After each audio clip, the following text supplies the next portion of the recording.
can probably hear the clicking in the background, but I don't know if the stream is live. I'm going to guess that it's okay to say good evening, everybody, and welcome to Stellaris again. I am somewhat back on track in terms of starting on time.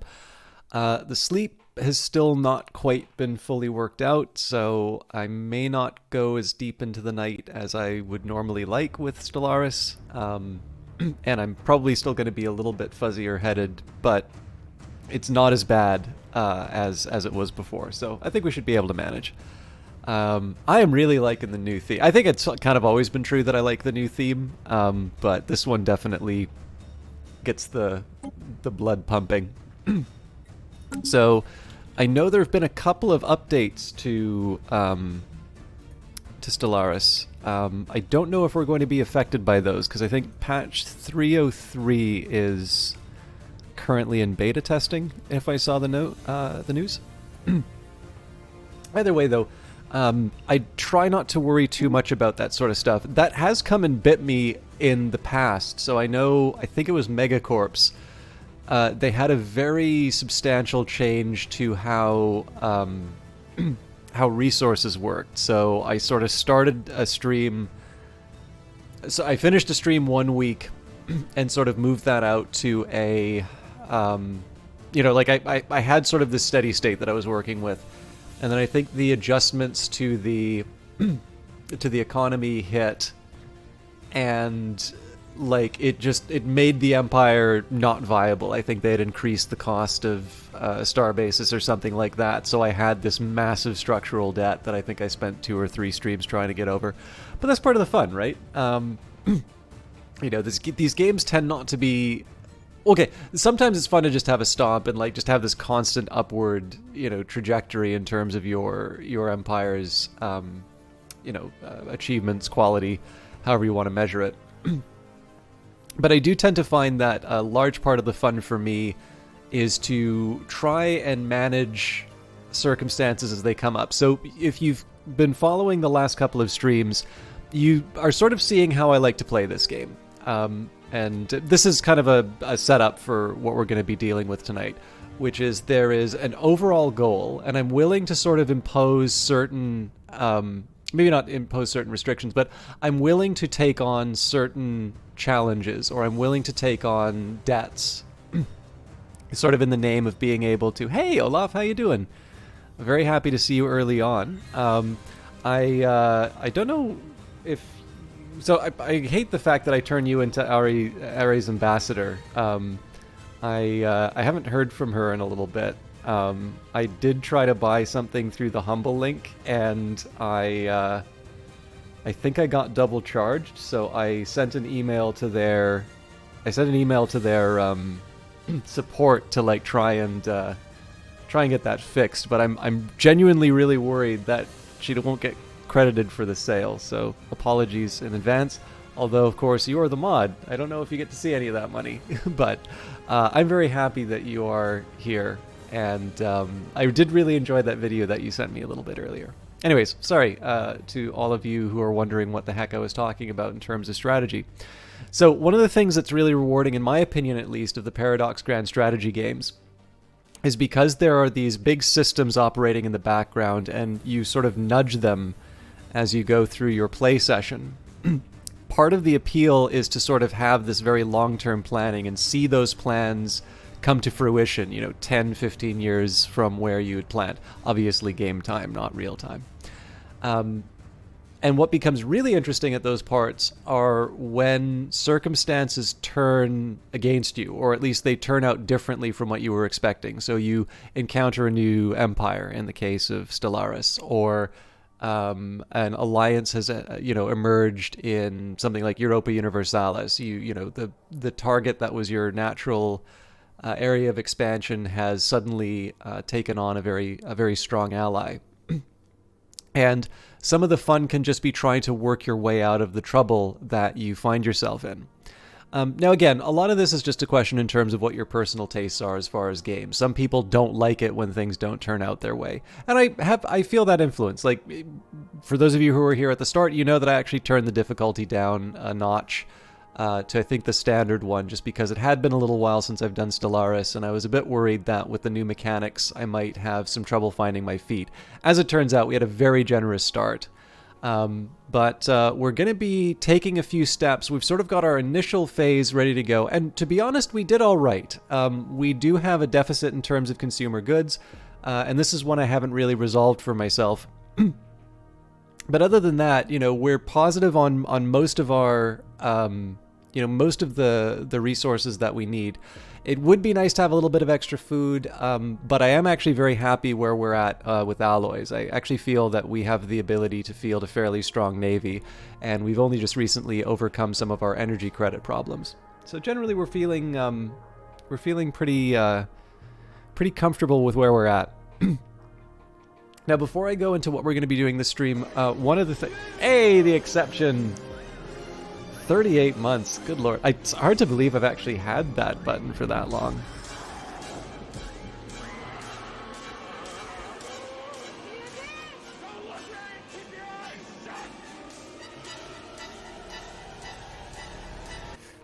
You guys are remarkably kind. Thank you very much for that.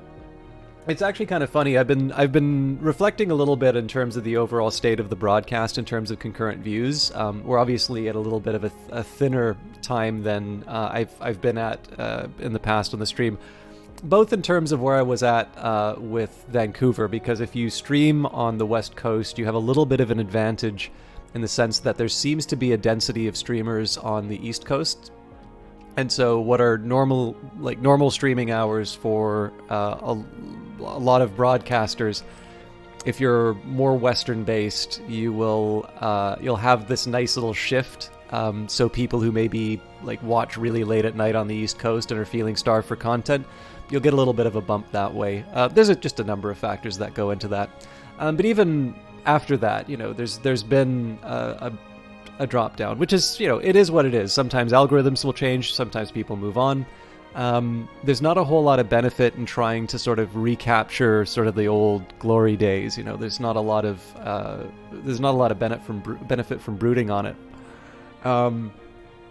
But every year I have to do taxes, just like everybody else, and it does involve reporting the income from the stream. And one of the things that I actually really appreciate are, there's a few names which have been coming up sort of through thick and thin. And that really is one thing that there have been times where I've sort of wondered in terms of what I'm getting out of streaming overall and how much relative to the time that it takes, whether or not it's worth doing it.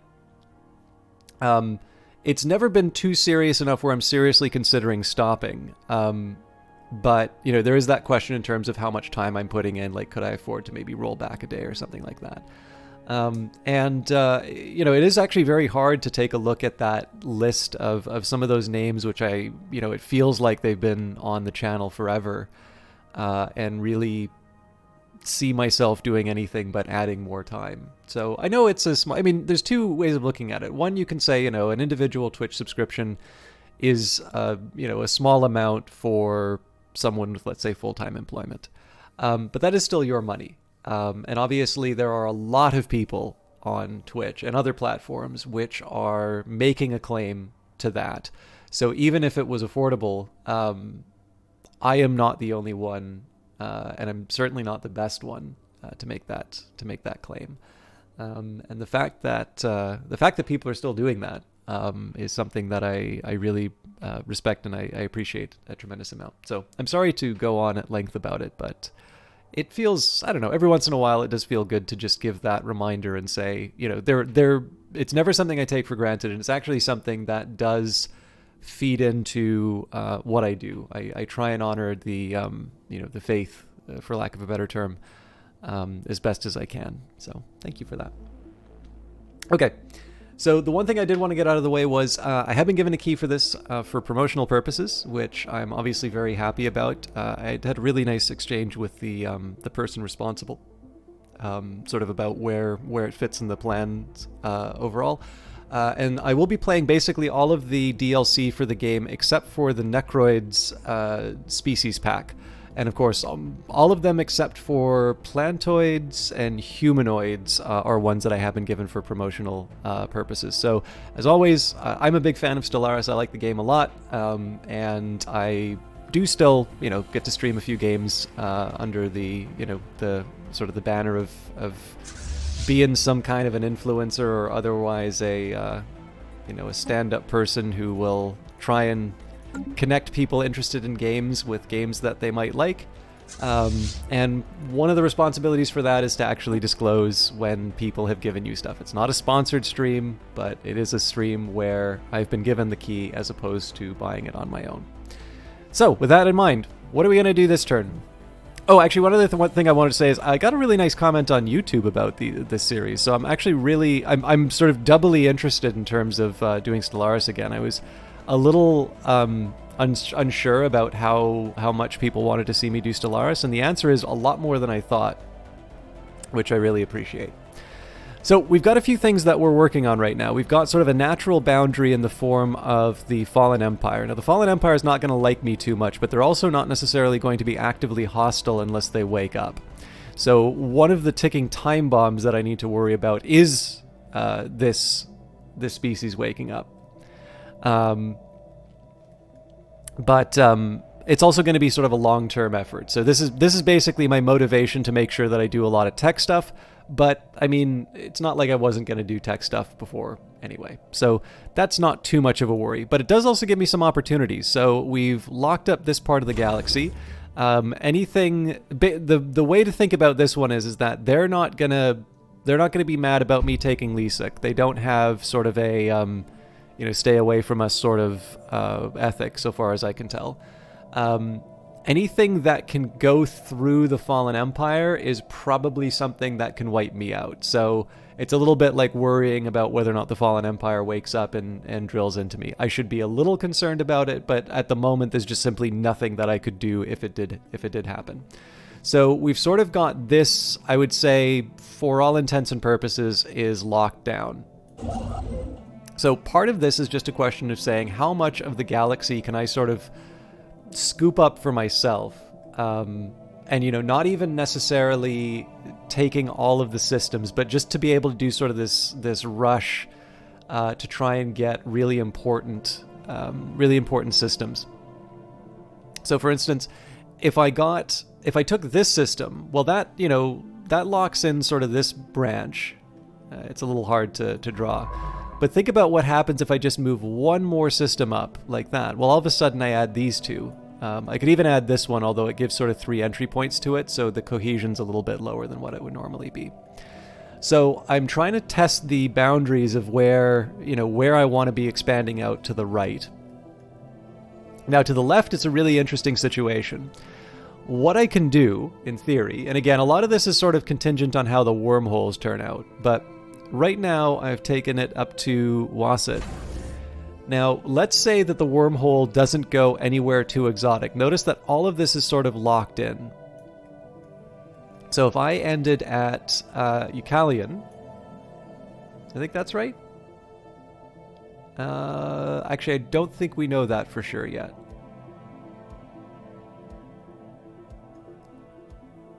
Oh, yes, we do. So it looks the way that the stars are turning out here, because there's really no access along these lines. So it looks like this whole area here is sort of locked into this part of the map. So, we could take Gidzera. Actually, the best one for me to start with would be, let's say, Clue. So if I ended at Clue or something close to it, like Ijex or whatever, it's like, okay, well, I do get this nice little bit of territory over here, but there's the risk now that, somebody kind of goes around the edge of the arm and they're able to take us at Adervang or Breek or whatever. It's like, okay, well, we'll secure Breek because it's a good sort of defensible choke point and we're good to go. But it turns out that if we were to extend just to something like Eucalion, or Gidzerak, or basically anything that stops, anything that sort of blocks off this branch of the galaxy, we essentially get to claim all of this for ourselves. Now, this is going to take a lot of Empire Sprawl, And again, it may be worth it, depending on what we get. There's also going to be the energy costs, but I think we should be able to cover those. But the fact of the matter is that I actually need to be able to build up my ability to manage all of this stuff before I can seriously consider claiming all of it. But if I can at least sort of stake myself out, so I start taking some of these natural choke points, so Lambda Serpentis as a start, then maybe Clue, then Gidzerak. And the other thing is that if you notice, there's some pretty natural extension points too. Eukalion, Vorsham. Once I get Yamather, well, all of a sudden we've locked this down for ourselves, and that includes a continental world. Size 15 is not the biggest planet that we have access to, but it's still pretty good. And then Beruda is sort of the last kind of single holdout. We would be able to lock in another system from this. But at some point around here, it might turn out to be a little bit hard to manage. But there's a lot of really good choke points in this, in this part of the map. And it's something that if we are careful in terms of how we expand out, we should be able to claim a lot of it without imposing too much of a burden on ourselves. Nivelian says, "What's up, buddy? How goes the consolidation of all the galaxies?" Well, there's only one galaxy in Stellaris, but we're actually turning out pretty well. I have a guess here that there might be a smaller number of AI empires based on what we're experiencing here. So, this is the lay of the land. I mean, there is a point where you need to say, do you really need 15 minutes to talk about all of this? And the reason why I'm taking the time is because this is going to be what sets up the next few rounds of expansion that I'm going to be doing. So let's think about the things that I need. What would be the perfect play? What would be the thing that gets me the best possible outcome with what I know at the moment? Well, basically some kind of coup that winds up, giving me, let's say, I don't know, this. And then, this little area over here. Obviously, I'm not including the Fallen Empire inside of that territory, but you get the idea, right? We claim this, or let's say this, just to keep the the coherence. I need 30 minutes to talk about it, yeah. And then we'll say, we just fill in all of the empty spots and we claim it all for ourselves. That would be a pretty great outcome. Essentially because we kind of claim it all at our leisure. We have some extra planets that we can colonize. There's some wormholes which might take me interesting places. It'd be great if I can get sort of the wormhole from here to go there, because that just means that my ships are a little bit more mobile than they would otherwise be. And we have this sort of internal coherence in terms of our security. So what are the things that would need to be true for me to be able to get that done? Well, I could just start building out my stations right away. I have the energy to be able to do it, but there is also the Empire Sprawl that comes from the systems that I own. So currently we're paying 21 Empire Sprawl for 28 systems. This is because our courier network will give us a 25% discount. Okay, I mean, let's just say one per Empire Sprawl. What would that cost us in the simplest version of this attempt? Well, let's say 1, 2, 3, 4, 5, 6, 7, 8, 9, 10, 11, 12, 13, 14, 15, 16, 17, 18, 19. That's almost a 20% increase in terms of our Empire Sprawl.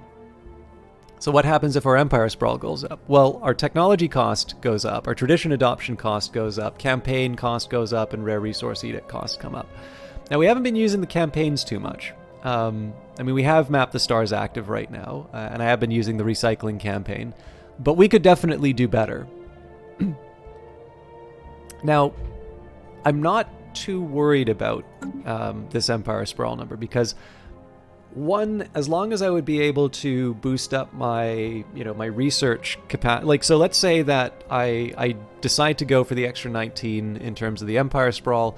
One of the things I could do to improve or overcome the technology cost and the tradition adoption costs would be to make sure that I build temples and I build research station, or research labs. Okay. But what is the resource that I need to be able to maintain the lab and the temple? Well, a temple will take 4 consumer goods and produce social unity and amenities.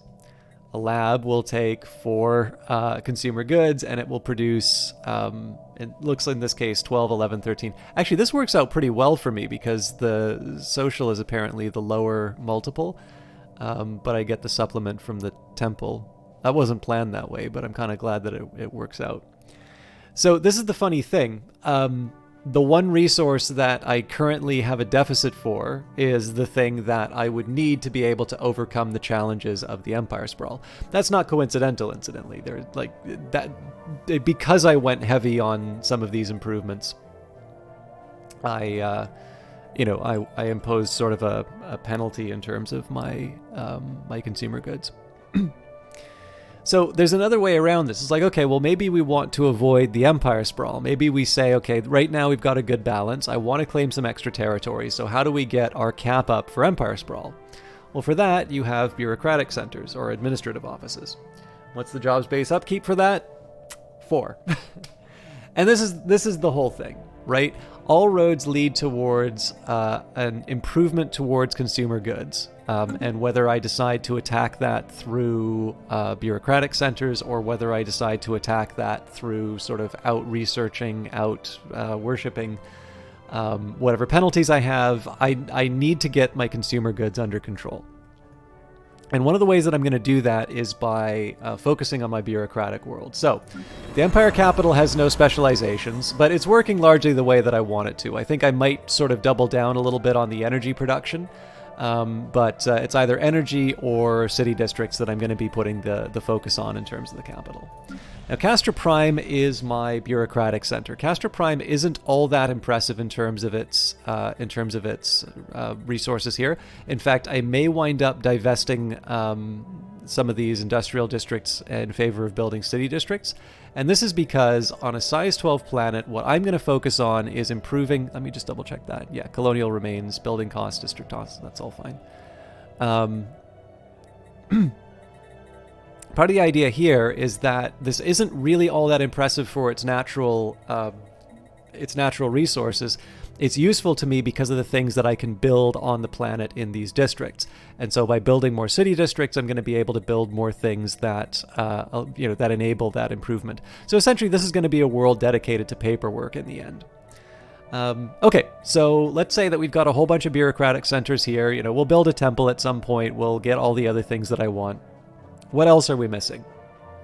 Well, right now, we aren't able to support any further bureaucracy because we still currently can't support what we already have. We have a deficit of consumer goods, and consumer goods are expensive. This is where the other 2 worlds come into play. So, for instance, Intham Prime is really helpful.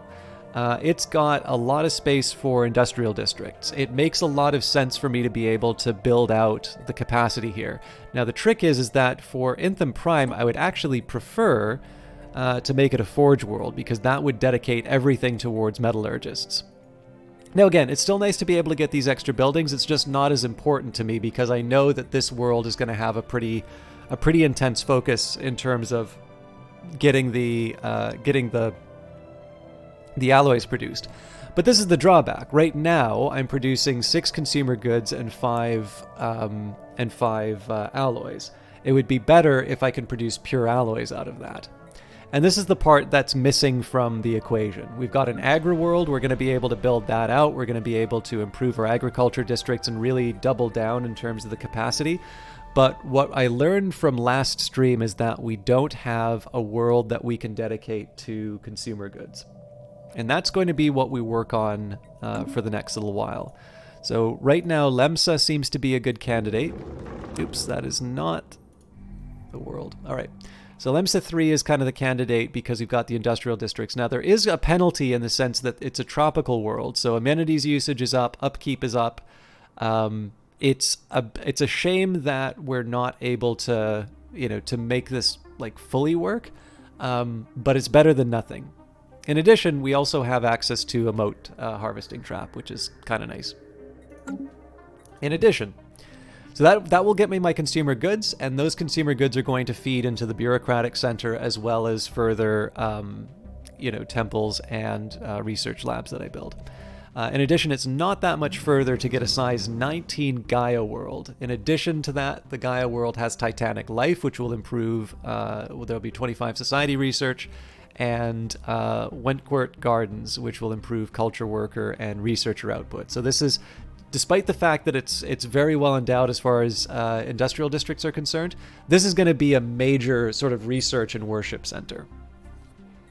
So we've got some really, really, really attractive planets that are within our grasp, and these are the two highest priorities, because ultimately being able to exploit the resources on these two worlds are going to open up this entire branch of the galaxy for me to take over. And that's going to be essentially what this stream and any subsequent stream, until we get this done, that's going to be the single focus that I have for this playthrough. So again, there will be eventualities that come in between. There's going to be a whole bunch of different things that come up and mess with my plans overall. But that's going to be the guiding light in terms of all of the decisions that I make, which is how quickly am I going to be able to exploit sort of these four systems, and everything else is going to be just sort of be, what does that do in relation to my goal here? Most of the things are just going to be irrelevant to them, and I'll move on. But all right, let's just double check. We are, yes, currently searching out the aliens. We're looking at the debris field. I think we are ready to finally unpause.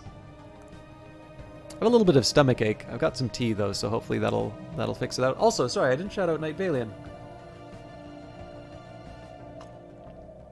I just really wanted a deep drink of that tea. Night Valian has been doing Final Fantasy lately. It looks like he's on to Final Fantasy VIII now. Now, I'm not that familiar with the Final Fantasy series, so I can't comment too much on the gameplay. But I did get a chance to see a few of the people hanging out in Night Valian's channel, which is always nice to see, because of course, I know when I started, I wasn't ever able to have a guarantee that people would be watching. And it definitely seems like people are really enjoying what Night Valian's doing. He has a nice soft voice. He's from Brazil. Which the voice thing is not related to the Brazil thing, but I figure it's a connection that might be relevant for some of you. I know there are a few Brazilians who watch the channel. And Night Valian, again, has been doing a great job with the Final Fantasy games, but is somebody who's also been kind of fun to hang out with in the stream on his own. So if you are looking for someone, particularly somebody who streams a little bit later than what I do, he'd be a good choice. And it's definitely nice to be able to watch his channel, sort of knowing what it was like when I started watching him. It's nice to be able to see some more people coming in and really show their appreciation, show what they like about his stuff. Which I don't know. I enjoy that part of streaming. All right, ancient mining drones. Report of the deep space drones previously encountered have been investigated closer. The drones appear to be the workers and custodians of an autonomous orbital mining operation established millennia ago and then soon abandoned by all but the drones themselves, judging by the state of their processing equipment. The drones possess powerful mining lasers and can make obviously threatening, if not outright hostile, overtures towards Imetherian vessels when approached. They may be only be old drones, but they should be kept under close watch by the Black Codex. All right, understood. So we can do a drone study if we feel up to it. It'll cost us, we gain 31 influence. I want to make sure that I'm not getting too high. So this is going to put me over the 900 mark. You have a cap on 1,000, so if you don't use your influence before you hit 1,000, you just start wasting it. And then I believe if we do the drone study, we'll get a choice in terms of like a special weapon or an improvement in terms of our mining capabilities. The foreign power is hailing us. All right. That's not true, by the way. That's just letting me know that the event's done. Okay, where's this archaeological site? What are we looking at here? All right, not immediately in my access, but again, I would like to grab this world for myself.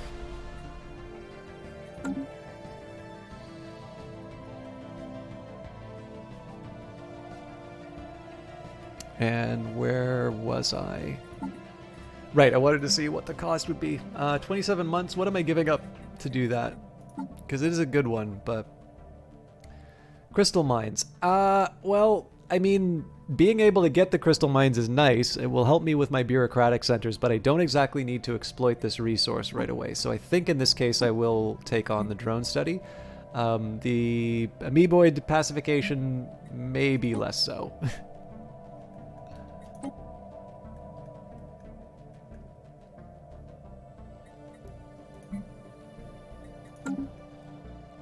How you doing, Vapor Dupless?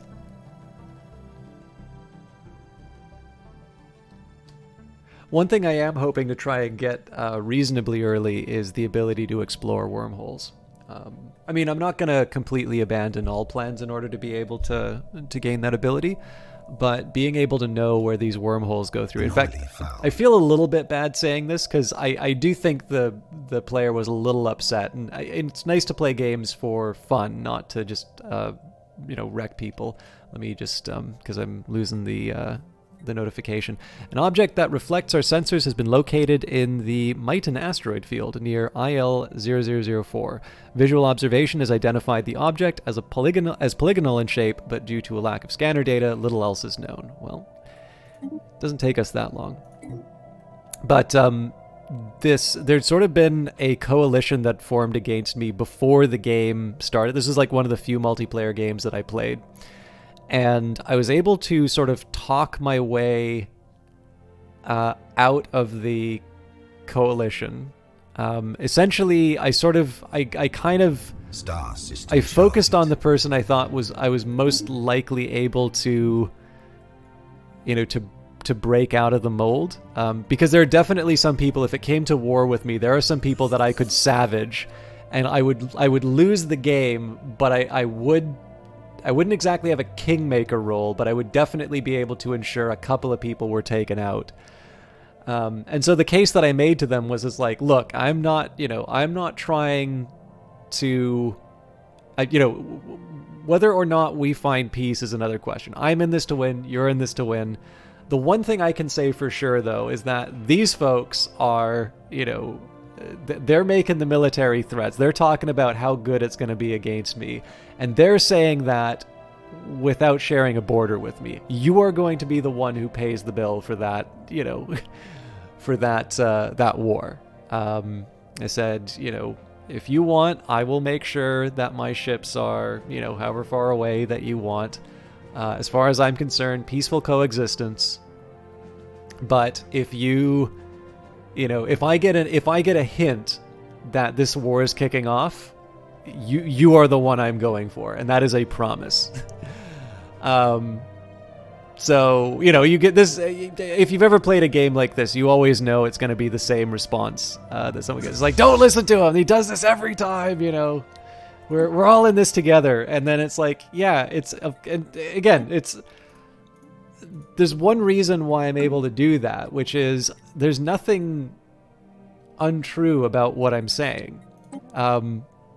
Of course, the people who are making that coalition feel totally comfortable saying, don't listen to him, it's going to be awesome, because they are relying on someone else to throw away their ships in pursuit of their victory.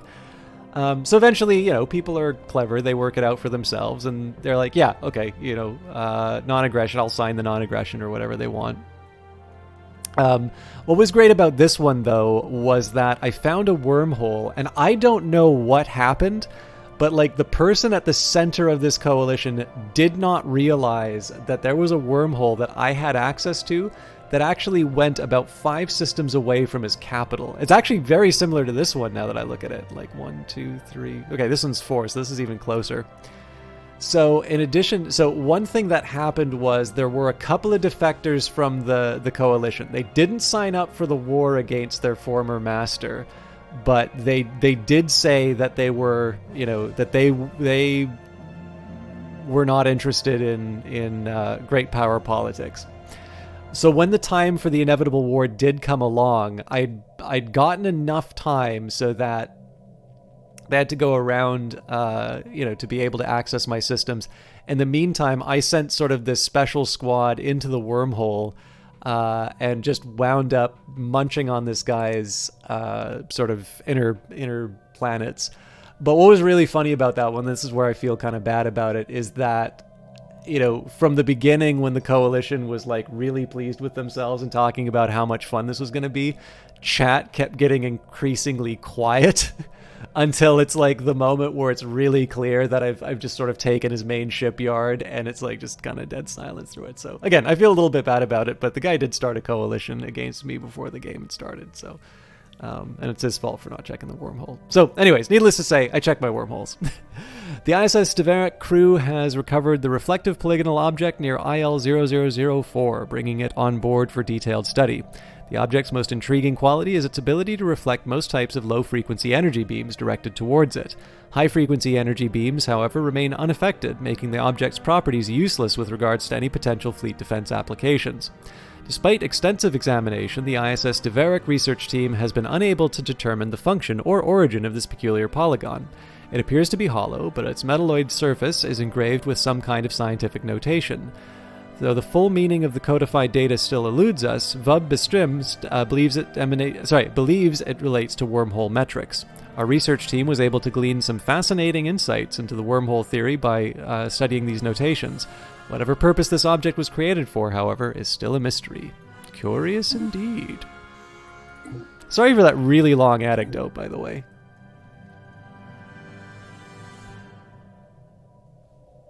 So up to my naval cap, that's pretty good. We're generating a fairly good amount in terms of energy credits. I think I'll head straight into Breek. Anomaly found. The atmospheric patterns of Miton 6 are highly atypical for a gas giant of modest size.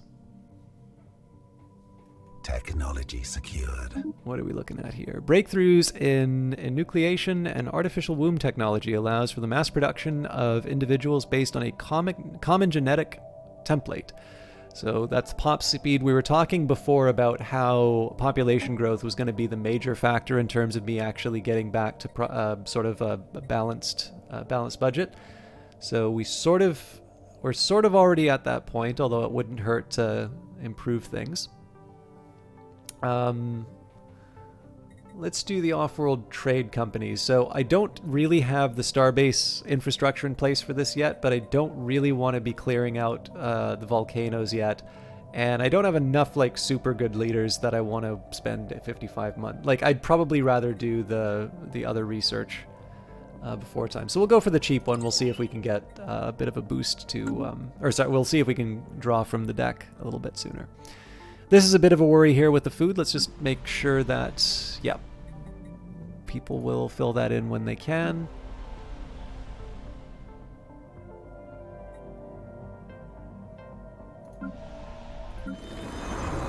And we're out of jobs on Quantos.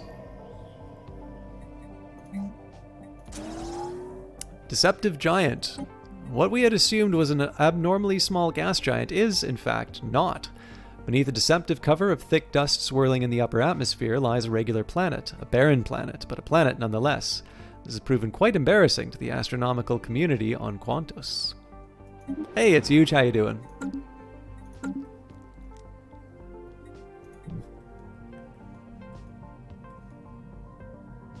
Alright, so they're going to head to Breek. How are we doing for the rest? Well, we'll get Epsilon Indy soon enough, and then I think I need to redirect a science ship to be able to do the expedition, if I'm not mistaken.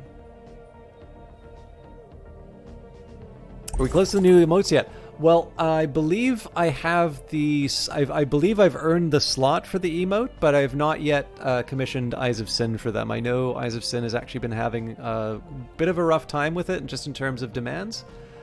So I wanted to try and I don't know. I wanted to try and give sort of a fair warning. I also need to work out for myself in terms of what the best material would be.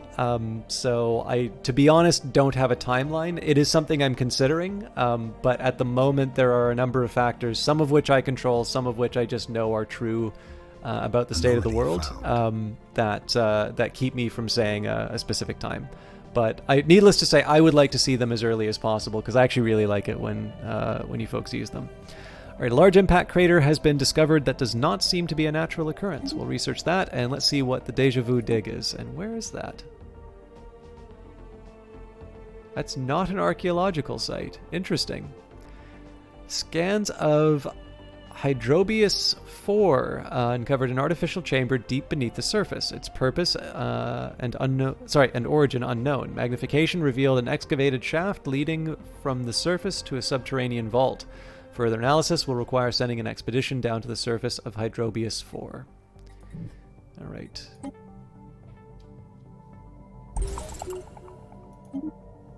Surface scans of Euchakran 6A picked up signs that a technological civilization may have been active on the planet, but has since gone extinct. We need to mount a surface expedition to learn more, and that is not super close, but within, something I should consider in terms of my expansion plans.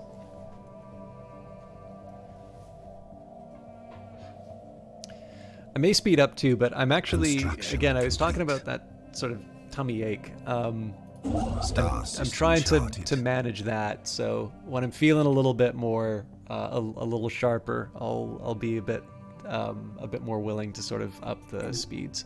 Repeated scans of Euchakran 4's surface give inconsistent sensor readings, almost as if the planet itself was in a constant state of upheaval.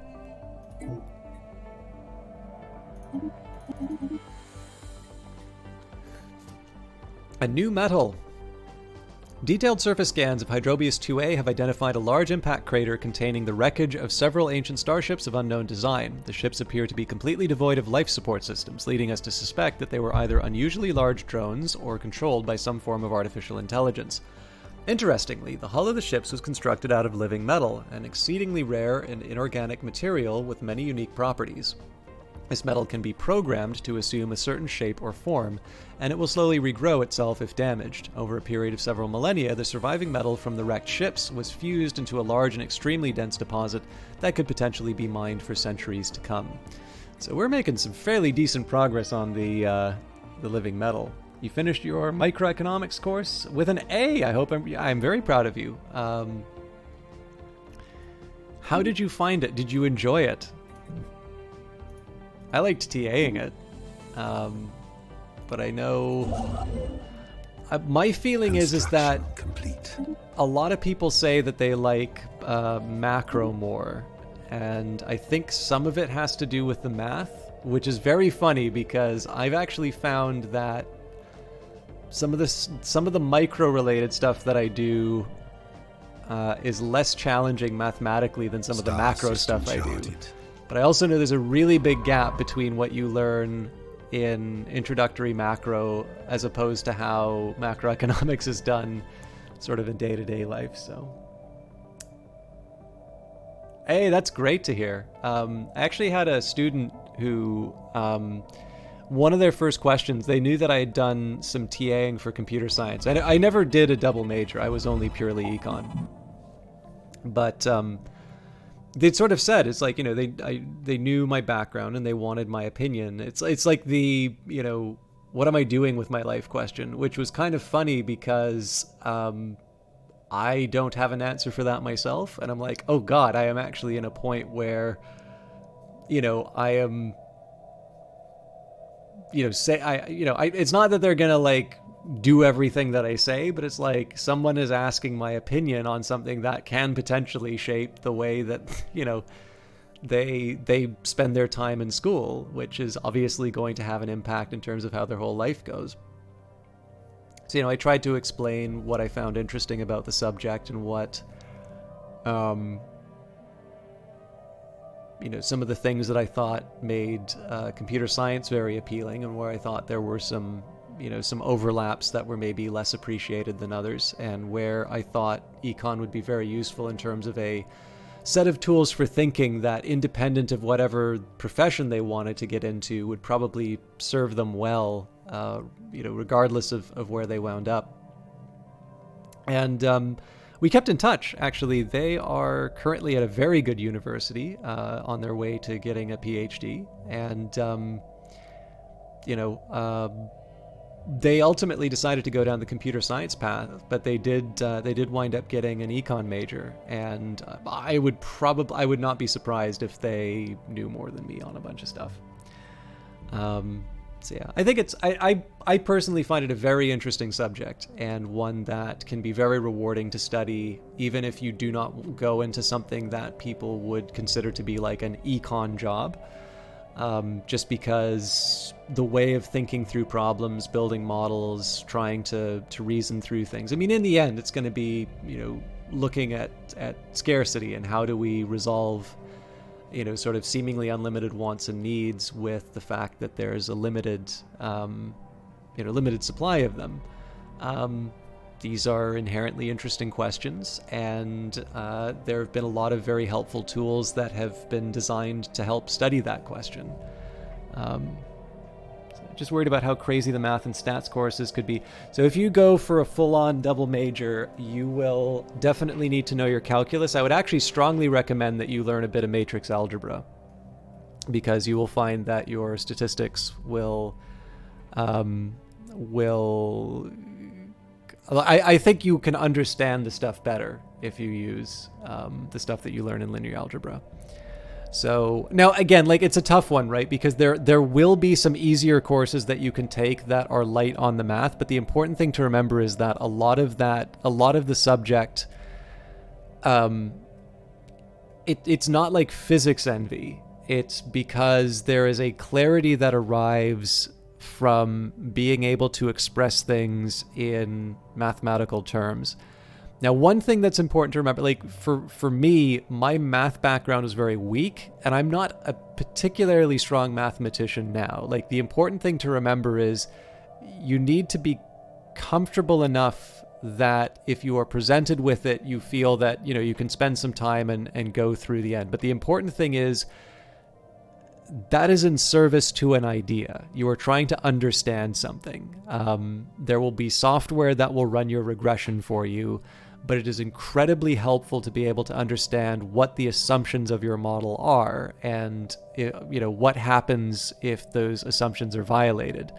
You'll in your econometrics course, you'll learn about something called heteroscedasticity, which is it's a basic assumption that comes in sort of the basic form of a model called ordinary least squares, which, it's not the sort of thing that you don't like use it as you learn it in the first course very often. But the big thing about that is that if that assumption is violated, and it very often is, it doesn't actually mean that the estimates that you get are wrong. The point estimate that you get, so like, say wages go up if this thing happens, that stays the same. What changes is whether or not you can say it's statistically significant, or there's a statistical difference from zero. And being able to understand those distinctions and being able to explain why you were able to get where you wanted to go is very helpful. And that, to me, is what motivates me to want to get better at the math. But I would also say it's a little bit like playing Stellaris. See how I can bring these things back in? Stellaris is not the easiest game to learn. It's easier than other Paradox games. But basically, it's the science fiction story you're telling yourself, or it's being able to play a period of history that you find interesting that gets you through the hard bits of these games. And likewise for economics, if you feel a little nervous about the math, one of the things that I can say is being able to retain the things that you find interesting and use those to sort of inform your study on something that you may not be familiar with, to me at least, was what allowed me to kind of keep going. Yeah, it's a tough one. Like, don't sell yourself short. Like, if you can follow a recipe book, you can do math. But I also don't want to undersell.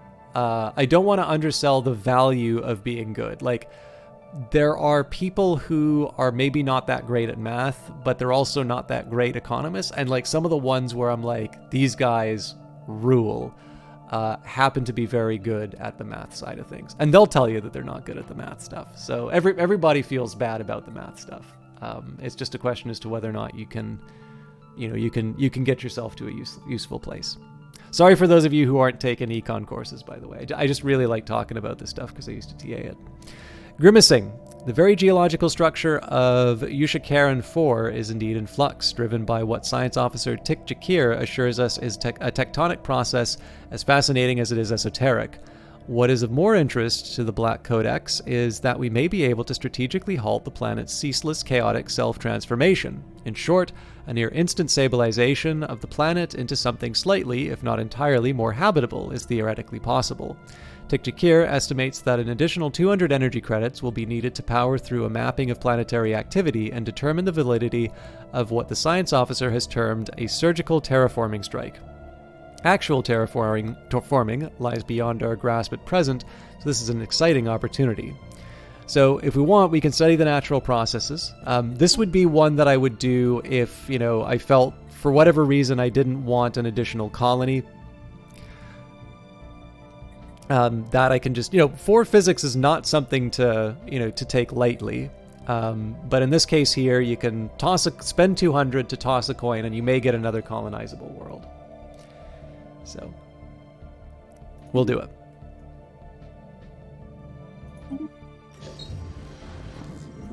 Science Officer Tik Jakir reports that Yushikaran 4 can indeed be terraformed. A narrow window of opportunity is expected to open shortly, as the planet enters a particularly unstable phase of its cycle, lasting a couple of months. Tik Jakir believes that a miniaturized explosive charge delivered to the planet's crust and strategic irradiation of the atmosphere during this time will halt Yushikaran 4's tumultuous changes and stabilize it in a form somewhat more suitable to sustaining life. A special project has been issued, but we do not have much time. Situation log updated.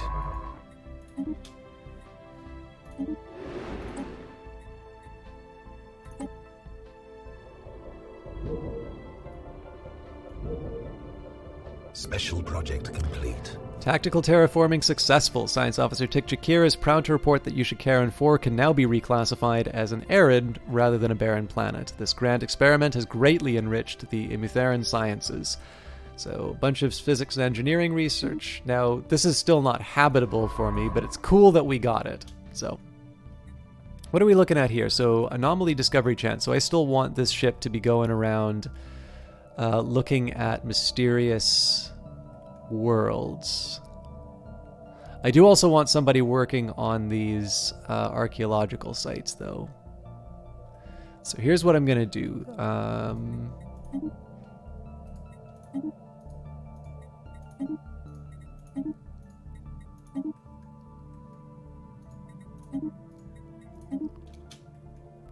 That ship's definitely going to go examine all the remaining empty systems that we have access to. So this is Spark of Genius. So I gotta wait for the investigation to finish, but I'm actually gonna move them elsewhere. Secured.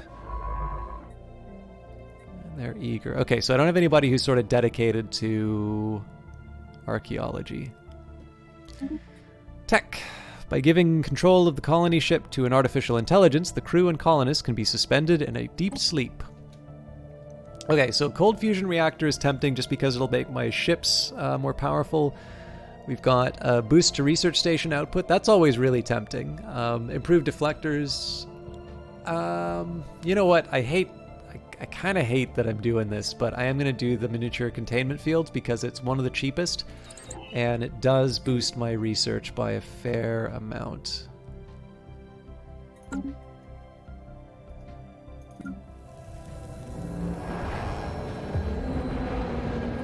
Up is down. As the From Beyond passed through the asteroid belt on its way to HLO-3A, Science Officer Vaki Jakir reported that the ship experienced a number of sudden gravitational shifts. Ever curious, Vaki Jakir dispatched a number of probes to scan the debris field to discern the cause. It turns out that the culprit is a number of gravity generators of old alien make. Sputtering on undying energy resources with their polarities inverted, they occasionally spew reverse gravity into the void. Though not with enough force to cause any serious harm. Not anymore. Science Officer Vaki Jakir theorizes that the generators once provided artificial gravity for a large asteroid in the belt, but some malfunction eventually tore the rock apart. Alright, so there is a question in terms of what I should build on Quantos next.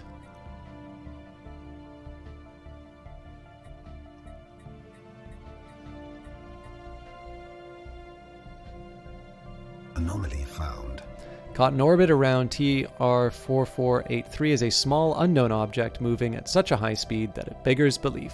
So I'll Star research system that. charted. You know, I think here I'm actually going to build the energy grid.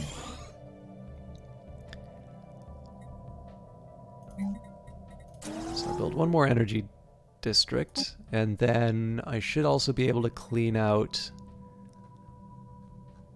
I should be able to clean out some of these blockers.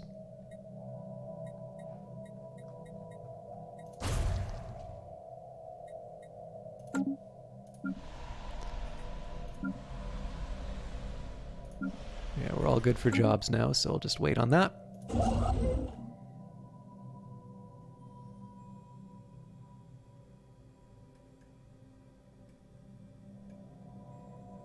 Now, if I want, we've got 1K on the mining drone, so I could actually take the Vernalis Starfleet. In fact, I'm going to go... Oh, it looks like it doesn't want me to.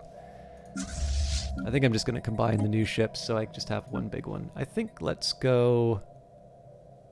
Oh, hang on. I'm already working on the drone study. We'll wait for the drone study to finish, and then I think we'll clear out these mining drones. Construction complete. All right, that was the... Okay, so we are on our way to getting a new colony ship there. Special project complete. Mining drone work ethic. The drones and their tireless, endless work of extracting ever-diminishing resources from their local planetoids make for a somewhat dull, but nevertheless informative subject of study. In fact, the mining networks on Quantos could stand to learn a thing or two about maximizing mineral extraction rates while conserving energy. Additionally, we have found that the drones are not completely silent. They emit small pings, although extremely infrequently and at a wavelength hard to isolate from background noise. If there is anybody left to receive these pings, it may be a mystery for another time. So you could say easy prey with an additional 33% damage, or fascinating automata and get a 10% bonus to mining stations. Obviously, I like the percent-based bonuses. We may wind up losing some ships on this one, but let's stretch our legs.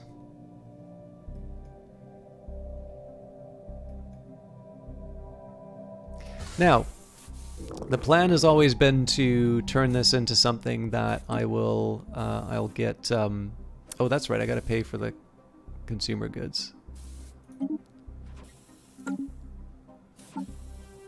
This planner offers low habitability for the selected species. Colonization is still possible, but the POPs will suffer an increase in upkeep and resource usage.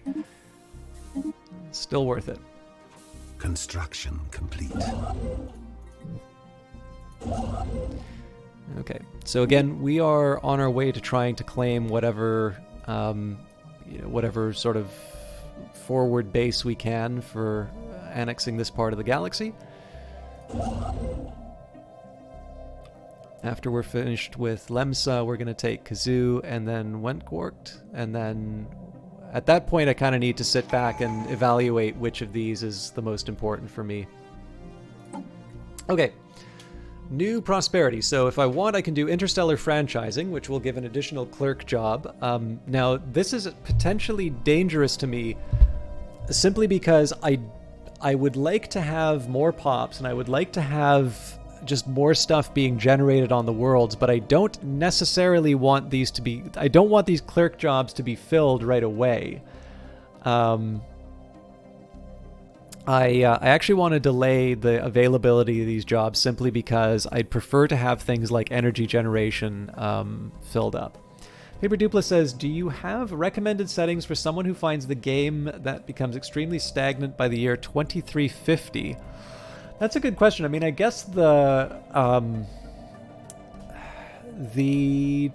Great Khan, I think, is intended to be helping with the mid-game. I can. The problem that I have with forcing them, so it's not a question here that I can't overcome this problem. The question is, if I'm going to be forcing the planet to not use this job, why don't I take the other thing? And I mean, I'll be honest here, right? It will be eventually good to have those clerk jobs because clerk jobs do have a purpose. So if you take a look at the population, where are my clerks?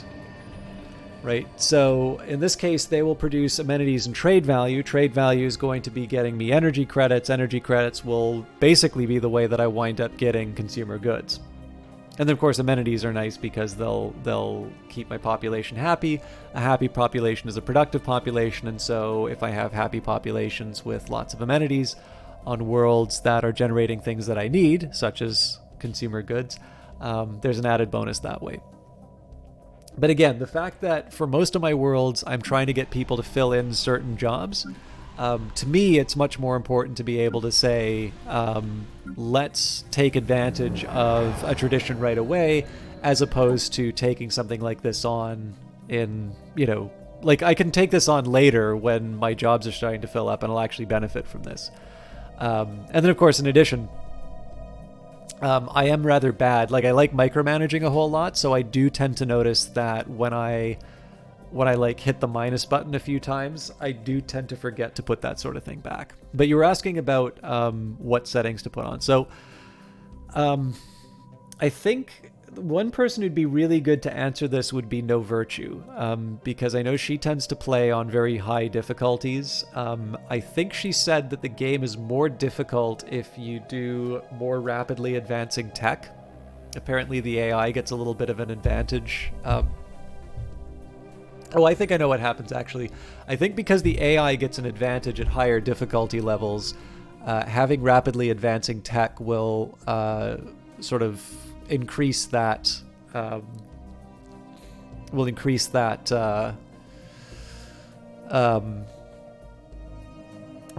advantage that they have. The other challenge is, and this is one of the things I always find hard in terms of answering these questions, are there's lots of reasons why you might feel that a game feels stagnant at a certain point.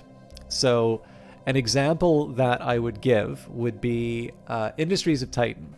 There have been a lot of times in Industries of Titan where I feel like there's a bug, let's say, and it's like, why aren't my workers doing the X, Y, and Z job? Well, the real answer for that is that they're doing the best that they can, but there's a lot of jobs, and I just don't have enough workers working on it. So it's not a bug, it's the fact that I haven't invested inside of my workforce. But you need to have a fairly good idea about what's going on in the game to be able to make a determination like that. And that's true for Stellaris as well. So if you feel that the game is stagnant in the sense that you don't have a power that's nearby that's threatening you, well, in that case, probably increasing the number of species that are in the galaxy and the number of advanced starts, that's probably going to set you on a path to make that a little bit more interesting. If, on the other hand, you find that you're still just overwhelming everything, it's like, well, maybe that's a question in terms of upping the difficulty. It may be that you find that you have this fortress that's set up from having a lot of these, like having a position that's a bit like mine.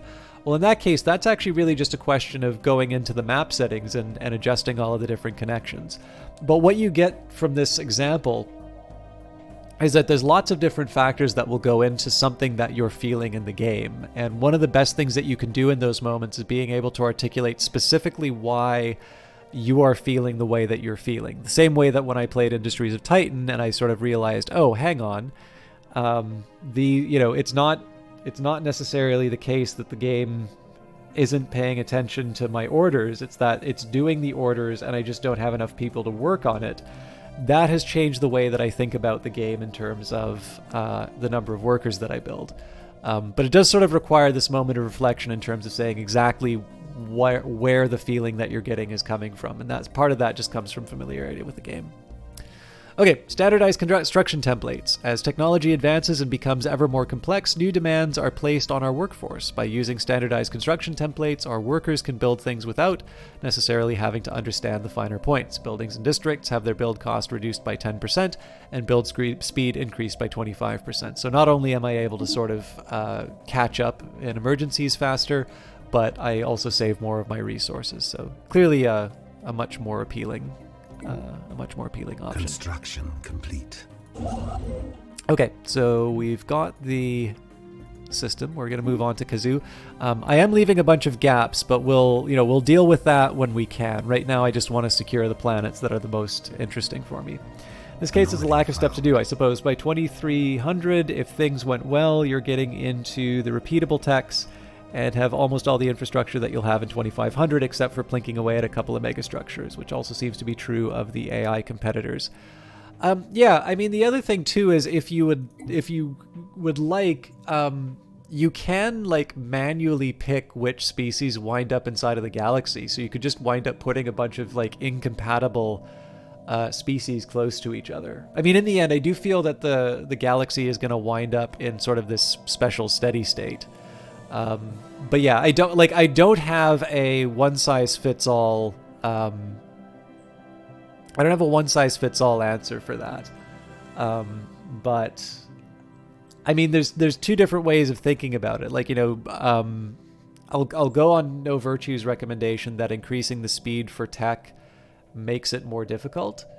If you're feeling that you're not really getting anywhere tech-wise, I don't know if there's an option to slow it down, but that might be a way that you can go for it. Yeah, and there's definitely, if you think the crisis is going to be the thing that's going to pull you out, then, you know, you kind of answered it there for yourself. But yeah. But no, I simply just don't think of Stellaris this way. I almost never look at the time in terms of finding out, oh, this is crisis time. It's just an eventuality that I kind of deal with. So, observing the massive asteroid 1ES90b, we have found something. Further investigation is warranted.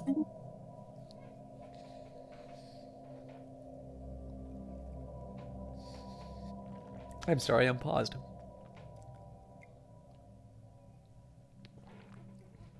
Okay, tea's down. For some reason, I'm just really feeling the effects of the. Like I said, I've got better sleep, but it's not perfect yet. So I just kind of got hit by the wooziness. But I'm gonna try and just wake up and be ready to go. I know I'm really chatty in general, but it's why I've been a little bit more. It's why I've been a little bit, a little bit more like me. Okay, what can I do? Minding your own business. Deep within a crevice of the giant asteroid 1ES90b, we have found something astonishing. There's mining gear attached to the rock, digging itself into a vast depth of the asteroid. It stands abandoned with no sign of who placed it there. If we can stop the machine, we might be able to learn something about the technology used to build it, but we must hurry before random debris crushes it. So try to stop the machine or scrap it for materials. We definitely don't need the minerals. My question is whether or not we're going to be able to get a construction ship there in time. I think we are, so let's try and stop the machine. Situation log updated. How close are we to... We're halfway through. How long? 1080? Let's risk it.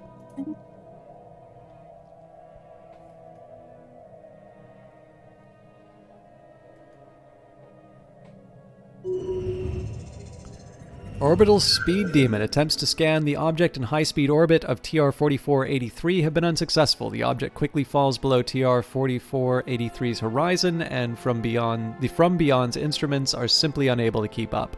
While TR-4483's gravitational pull is strong, that alone does little to explain the object's extreme momentum. Either the object itself possesses some extraordinary properties, or there is some gravitational phenomenon at work here.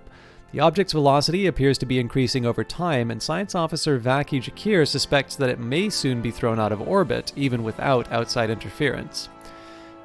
So we could try to slow it down. We could attempt to halt it. We could get away from it. We will try to slow it down. Star system charted. The drone successfully intercepted the unknown object's orbit. By latching onto the object and then thrusting in reverse little by little, the drone was eventually able to direct it to the From Beyond for retrieval. The object looks to be some sort of box, constructed of alien material. Vein-like ridges meander along its sides, congregating at the top of some sphere-shaped mechanism. We can only guess at its contents. So we could open it, study it, get rid of it. We'll open it. Situation log updated.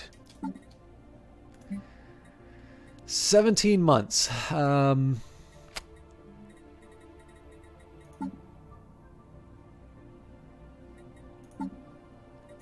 I think I'm willing to do this one.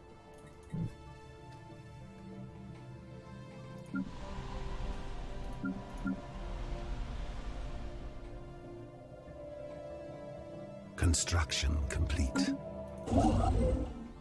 Star system charted. Okay, so they're already on their way to drill rampage. We'll set them up for the mining stations Star afterwards. system charted.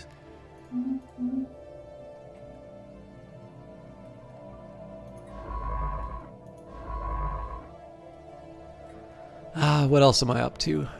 I'm just trying to think of obvious next steps.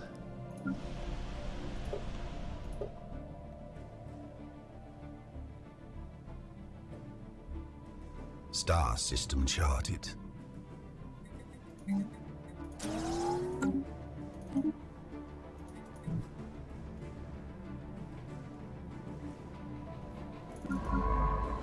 Okay, so they don't know what they're doing yet. Well, I guess we'll get them to do this search.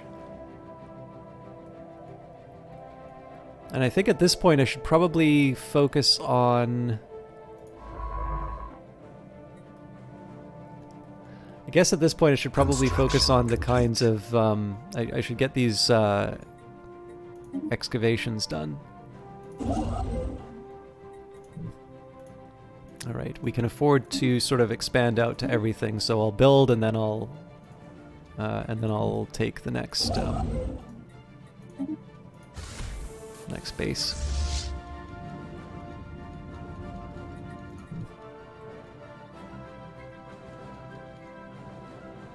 Okay. We're about to colonize. Now again, Lemsa is going to be expensive, but we do have sort of enough of an energy surplus to be able to help out with whatever problems emerge.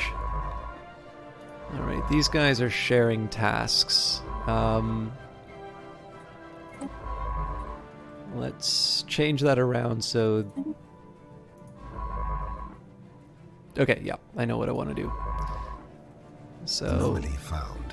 This ship's going to go do the expeditions. This ship kind of needs the experience, so I'm going to queue up some exploration.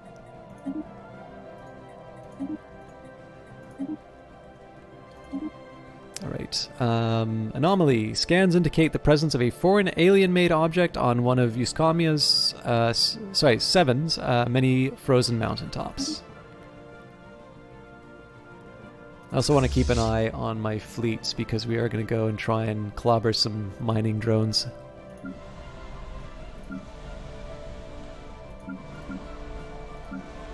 So oddly enough, Castra's the only one that doesn't have the temple. This is why I'm building a city district, incidentally. One of the hopes will be that I can remove some of these city districts and turn them in... industrial districts and turn them into city districts, but I can also clear out some of these.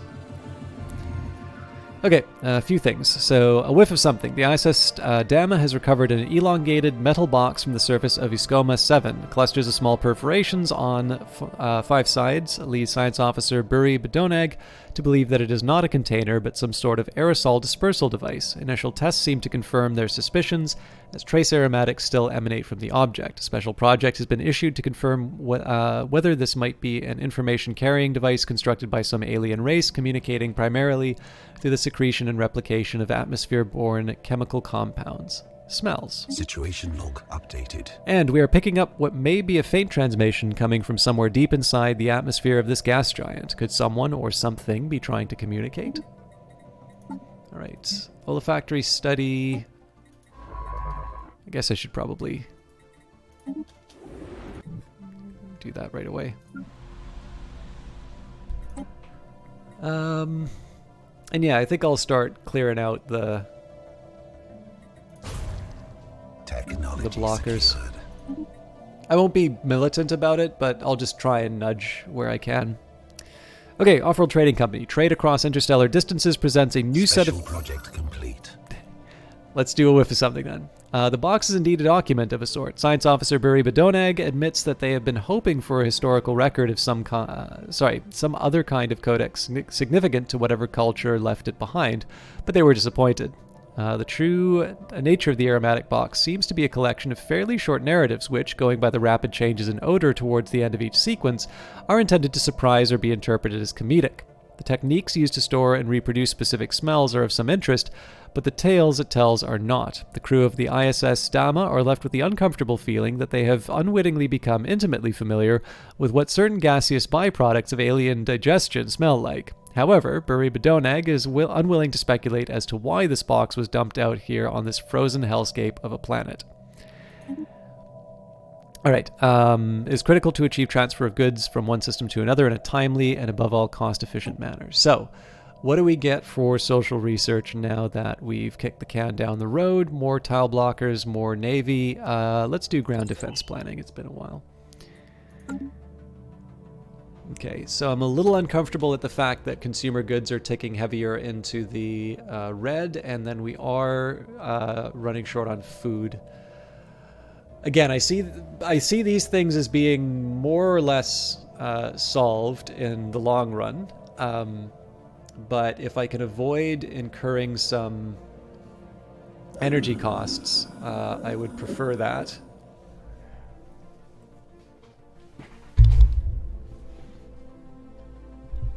Gas giant signal. The ISS Deveric has picked up some curious readings on Pagel 4. There are significant pockets of radiation in the gas giant's atmosphere that will appear to be the result of intense orbital bombardment. What someone could hope to gain by bombing a gas giant from orbit remains a mystery, however. As the ISS Deveric was preparing to break orbit, science officer Vub Basiram discovered a weak signal coming from the planet's interior. It may be a transmission of some kind, but the gas giant's background radiation makes it difficult to isolate. So we were talking about this one before. This is definitely a very fun. I think this is from the very original, like the original release of Stellaris, but we should investigate the signal. Situation log updated. I'll put that up at the top of the queue.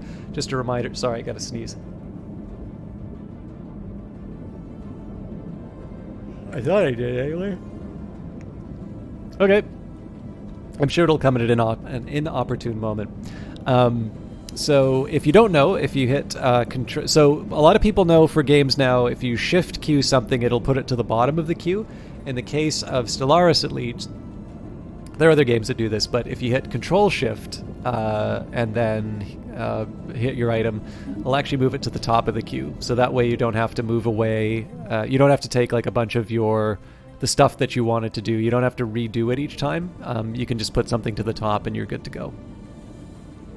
I don't actually know if you can go in, so you know how it says like +2 orders here? I don't know if you can go in and actually mess with the ordering of things. But in this case, I've usually found that the control option is enough. Okay. So that's going to take 60 days, and we have 668, so we've got more than enough time.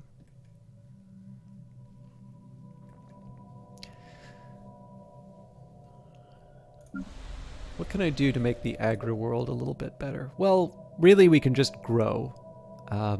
Again, I could adjust the clerk, but I think we'll be fine. You know, I'll leave it be. If we had just decisions, so for instance, if I had the option to improve the growth rate by spending a bunch of food, I might have behaved differently. But for the time being, you know, we have a surplus, or sorry, we have a savings. You know, we can pull it back. Those are not my worry. Although they count as hostile. Anomaly found. This barren and lifeless world is showing signs of once having supported a biosphere.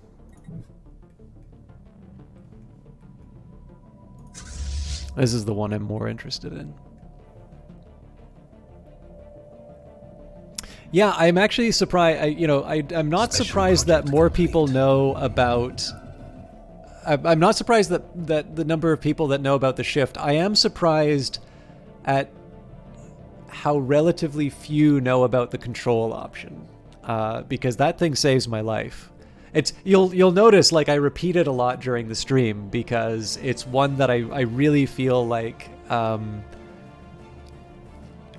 for me, it's a bit of a lifesaver, frankly. But it's one of these ones that every time I mention it, there seems to be at least one person who doesn't know about it. And I mean, it's fair, right? How else are you going to learn other than, somebody mentioning? But I'm just maybe a little surprised that this thing doesn't catch on by well. It's like whenever I learn a hotkey, like I started trying to learn Blender, and as soon as I learned the hotkeys for Blender, like my learning was just so much better, because you're not really like hotkeys stop you thinking about how you're going to mess around with your software and instead let you do the thing that you had in mind. And the same goes for strategy games. Although obviously I take breaks to talk and stuff. So, special project completed. We managed to stop the excavator before it broke down. It's a remarkable piece of machinery with a smooth surface covered in diamonds. At first glance, the whole drill seems like one solid piece, but it's simply so well put together that you cannot notice the grooves in the joints. Our engineers will be able to reverse engineer some of this technology, so 40% towards deep core mining. Not a bad day's work. It's going to involve a little, so the opportunity cost there is just simply the fact that we need to wait for the travel. I don't know if it tells you on this list here. Oh, no, it does. So estimated arrival date, 2254. So it's going to take us about a year to come back, but... Oh, nuts. Okay. There is a way of knowing what the red, green, and blue do. In fact, if you want, I believe if you go to the wiki, it's going to tell you what each of the colors does. But I really don't like playing this way. I like to have the mystery. So, and I genuinely do not remember what each color does. All right. At long last, our scientists have penetrated the outer material of the alien box. The box holds 3 small liquid-filled vials, one red, one blue, and one green. The liquids are less alien than their container, and our scientists have identified them as primed gene modification mediums. For reasons beyond our understanding, balance, the solution's quickly deteriorating outside of their alien container, but there should be enough time to synthesize and apply one of them to our species. It has been confirmed that its effects would be positive, but exactly how remains to be seen. Let's go for the green.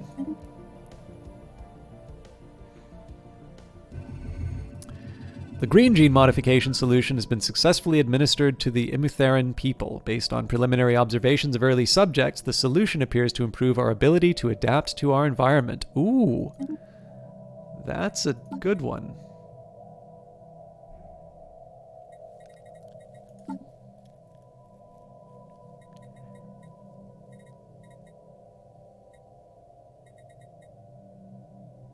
Yeah, plus 5% habitability. So the good news there is just at the time that we're getting ready to go onto the tropical world, we've got a 5% reduction in the extra costs. We already said that it was viable to colonize this world because we need the extra consumer goods, but the fact that we'll be seeing a reduction in terms of the costs to obtain those consumer goods is good for me. All right, terraforming candidate discovered. Our detailed survey of Ispira B2 has revealed that it may once have supported life in the distant past. There are significant deposits of frozen water at the polar ice caps and beneath the planet's surface. The existence of the valley network suggests that the water may have once flowed freely. Terraforming this planet would theoretically be possible, but we do not yet possess the technology to accomplish this monumental task within a realistic time frame. So one thing about terraforming, one criticism that comes up in games like this quite frequently is that, so it's not 1K, it's 1.7. So we still outnumber them, but we're almost certainly going to see some casualties here. One very common criticism that comes up is terraforming makes it so that essentially all of the planets wind up being the same. But I'm not entirely convinced that that's the worst thing you can say about a game, because obviously this is what we do with the planet all the time, right? There's things that are not necessarily very safe for us, but we go in and we make it work for us. So I've never been too bothered by that, but I do know it's something that people sort of highlight as something that that could be improved. All right, so I am interested in seeing how we perform here. One thing you could do, actually, let me just talk a little bit about combat for a second here. So I don't remember if I get to see... No, I do not have enough... So I can't really say anything about what we're about to go up against. I do know that it's 12 and 15 in terms of the sort of the size of what I'm going after. Although the way the game is writing this, apparently only 4 of them are properly destroyers. Whereas in this case, I've got... I basically outnumber them in both cases, although there's smaller ones I have more of. Now here, we're primarily focused on the medium coil guns. And we're much better with our armor than we are with our shields. Now, this is going to be a problem because the mining drones are laser-based. But again, in this case here, I'm just sort of relying on the idea that hopefully my admiral will not cause us to suffer too many casualties. Oh, battle's over. Special project completed. Science officer Vub Basiram has managed to isolate the weak signal that was coming from somewhere deep inside the atmosphere of Pagel 4. It does appear to be a transmission, and we have filtered it through our translation software.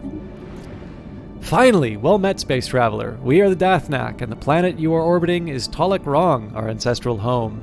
It is always riveting to meet a solid, even if our last encounter with your kind was somewhat problematic. You have no doubt detected the radiation surges coming from our atmosphere. Tolok Rong is dying, and our species will perish unless we find a new home. We have identified a planet that would suit our physiology, but we have no means of getting there. Sadly, our non-corporeal nature means that we don't have much in the way of industry or technology. Will you help us? If you have no technology, how are we speaking? Ah, but you are not the first solid to pay us a visit. Another spacefarer graciously donated a small subspace transmitter and scanner array to us 2.9 million solar cycles ago. They have been designed to be compatible with our physiology. One of the more positive encounters we've had with your kind. What happened to your planet? Well, the last time solids visited, a few thousand cycles ago, things didn't go very well. They wanted us to embrace their religion. We refused, and this triggered some kind of genocidal reaction. Completely unwarranted. Before we knew what was happening, they maneuvered their fleet into orbit and unleashed a massive bombardment. You want us to transport your entire species to another planet? Yes, and hopefully soon. Don't worry, there aren't too many of us. Most of the Dathnak died when our planet was bombarded, and those who survived retreated deeper into the atmosphere. Communication with the surface is difficult here, and the radiation is spreading. We don't have much time. So we will help them relocate. Situation log updated. Excellent. I knew we could count on you. The coordinates of our new home have been forwarded. You must promise not to let your own colonists claim this alluring world before we get there, no matter how strong the temptation. Attacking enemy vessels. Alright, so let's just get this done in order. So first thing I want to do is do the Dathnak relocation. Oh, drat. I don't think I got the right ship.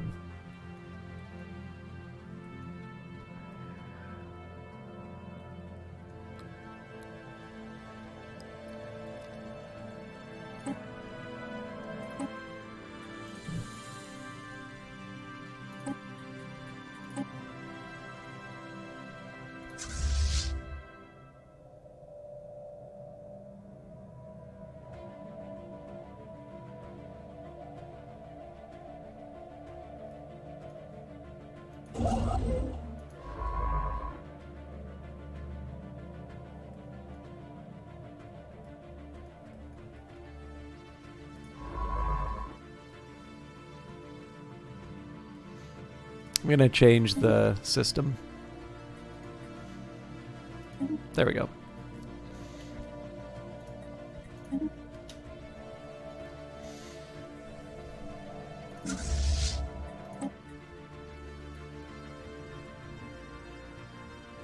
Oh, we also have technology. First of all, are we losing anybody? Yeah, we got a couple of DOE classes which are getting banged up. Right, crystal mines. Mining these crystals without damaging or even destroying them is an extremely delicate process. It requires advanced equipment capable of pinpoint precision. So we're looking at engineering research right now. A weak priority to industry given who the researcher is, but we can always change those around.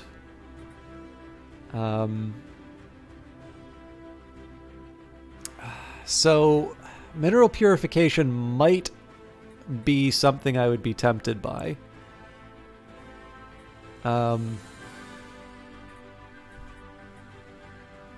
We're already generating such a surplus of mineral resources that it's hard to justify. I think in this case I'm actually going to build the Starhold because I am behind in terms of my upgraded star bases, and I am going to need to get on building those at some point. So I also think I do have a specialist. So the Deveric, so that's an 15% improvement on a level 6 as opposed to...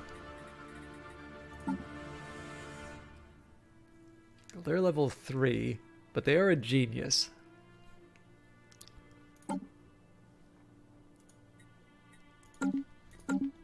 I actually want to see how this turns out. So it's currently 41%. Yeah, definitely better.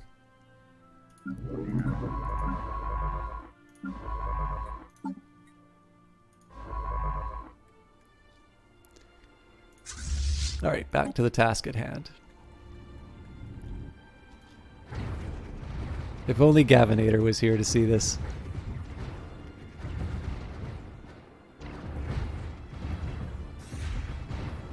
Alright, so we did lose at least one of the does. Yeah, we're losing a few. Star system charted.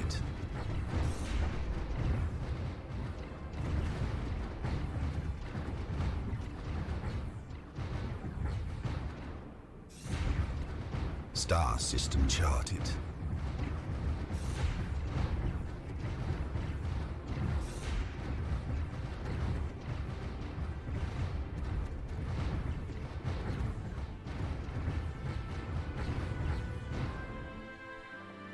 Having led Varnala's Starfleet to victory from the EM system, Admiral Tiggy Biskorak has grown increasingly confident and now refuses to even contemplate the very notion of retreating from future engagements. Now unyielding. Okay, so a destroyer and 2 corvettes. We can build that right away. Those are science ships. That is not the one I want. And of course there's the components that I can check out, so let's give that to...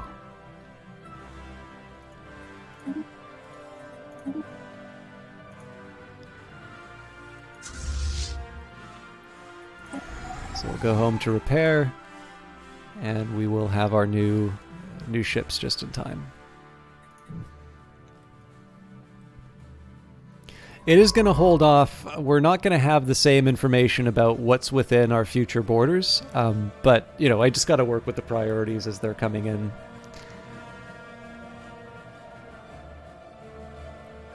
And the colony ship's on its way, which is good.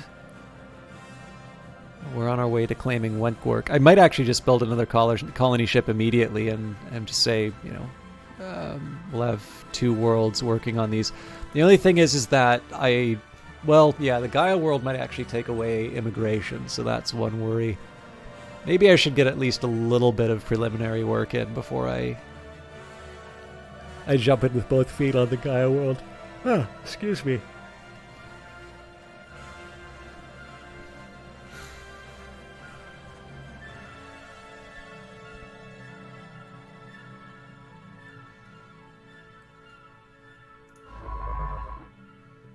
Actually, if you will just give me a quick second here, I need to make a quick trip to the bathroom, and I'm just gonna, I don't know what it is, but I need to try and just wake myself up a little bit. So I don't know if I'll just like do another tea or slap myself around a little bit, but it's kind of the halfway point of the cast, so it wouldn't be a bad time for me to just get something to try and bring up the energy again. So I'm sorry to do this so abruptly. I'll try not to make it a long one, but I do just want to take a second. If nothing else, I just need a glass of water and just to kind of get up and stretch. So if you've not done so yourself, I do encourage you to get a a small stretch and take care of yourselves as well. And I am going to try something. I did this once before and I had a reasonably positive response to this. I'm actually going to try and run an ad break. There's not going to be any content that you miss. And build upon. Good Lord, what's this? 3, resonance. Oh, this is a good GDC talk. What I'm going to do here is I am going to run the ads, but from what I am told, if I'm a little more regular in doing this, it means when people jump into the channel again, or so when, like, you know how you always get those, I always get those ads the first time you come in. Apparently, if you do those somewhat regularly, you actually stop those breaks from happening. So it's a 1-minute ad break. This is my way of encouraging you to like get up and stretch, or otherwise like do your thing. Please don't actually watch the ads. But I'm going to be back. I'll try and be back as soon as I possibly can. And do let me know if you are affected by the ads or if it doesn't work. I'm still trying to find the right balance on this. But I'm going to try doing it just to not let the people get savaged when they come in for the for the first time. So anyways, I'll see you all in just a minute or two.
Okay, sorry about that. I'm actually still waiting for the kettle to boil, and I've lost my headphones, but I figured I could at least move in.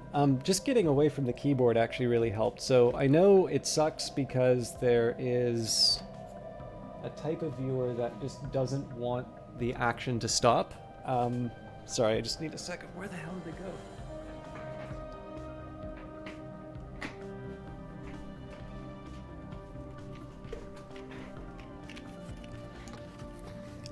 You always lose a certain number of viewers whenever you take a break, but I mean that's just gotta be what it is.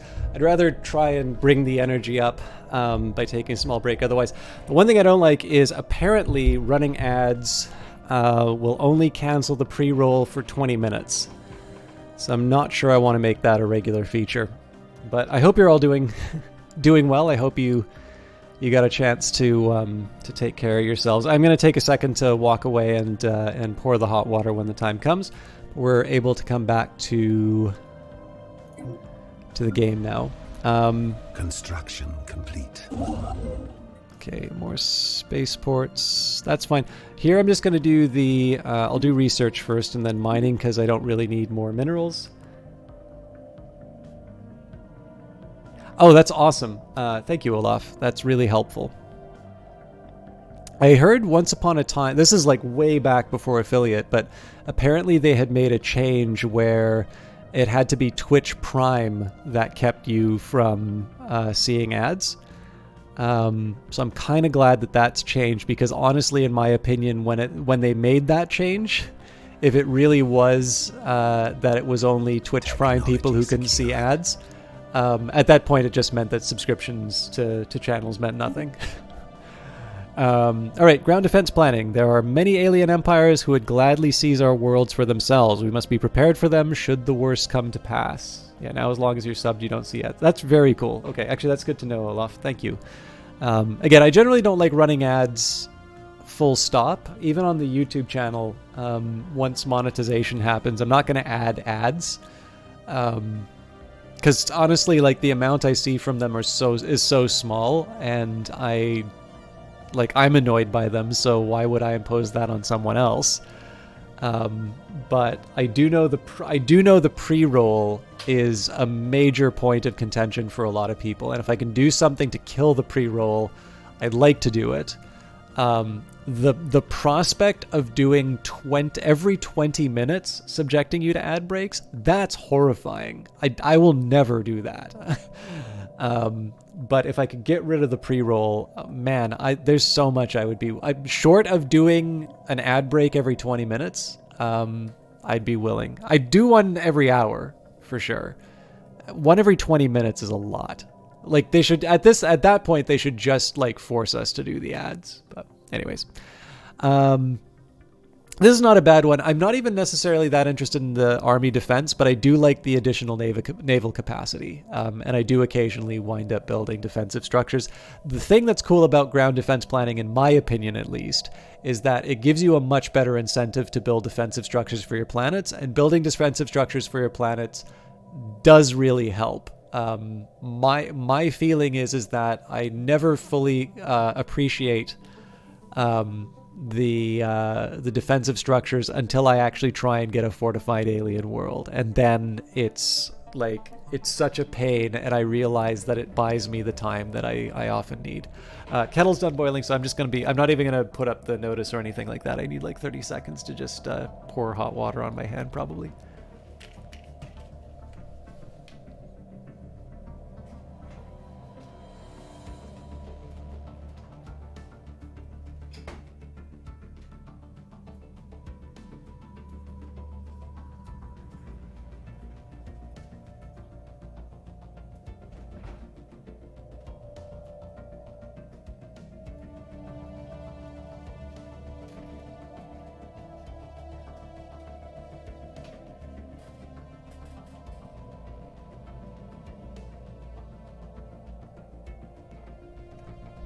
I think the hot water wound up quite literally everywhere but my cup.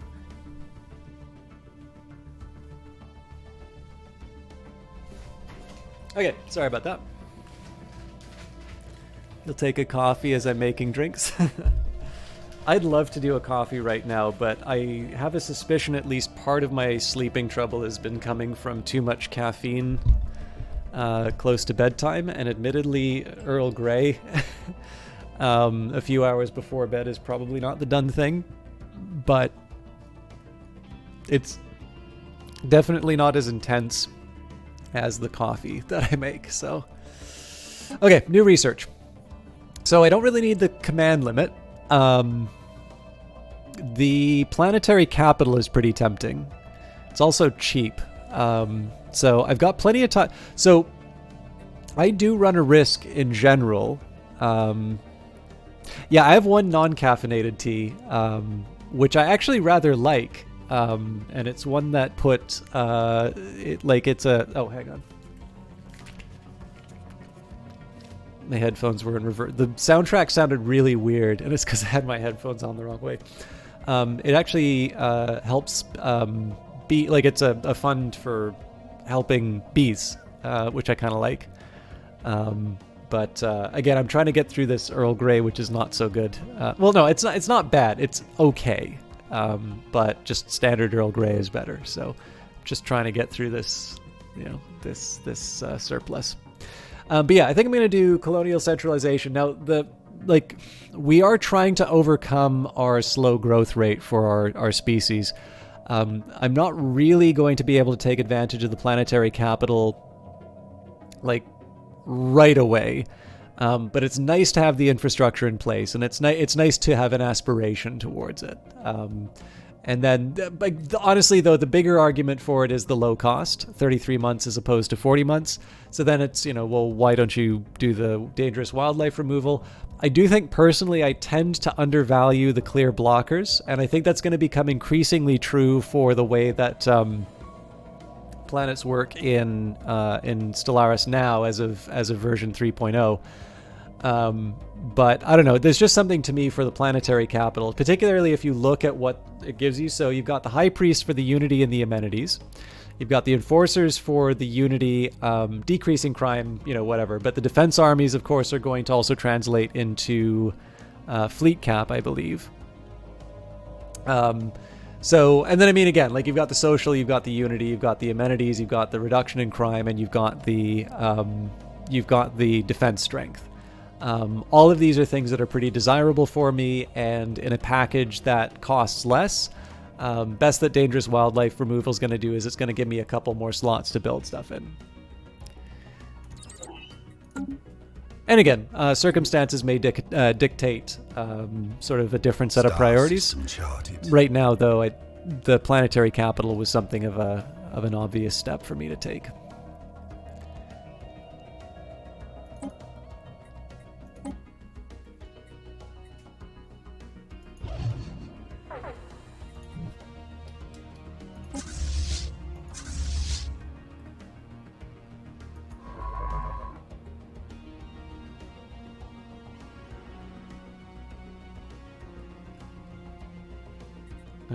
This might...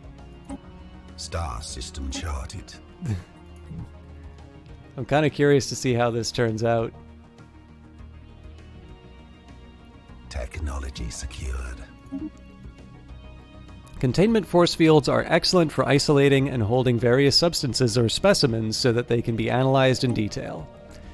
Okay, let's do... it is actually kind of tempting to do the auxiliary fire control. I think in this case I'm just going to wind up doing a lot of sort of catch-up work. It's not exciting, but it's important. I'm going to keep a very close eye on this science ship. One, because I don't want to lose the science ship, but number two, I don't think I'm going to be able to get one in the area in time for the Dathnak relocation. Oh, they're moving fast.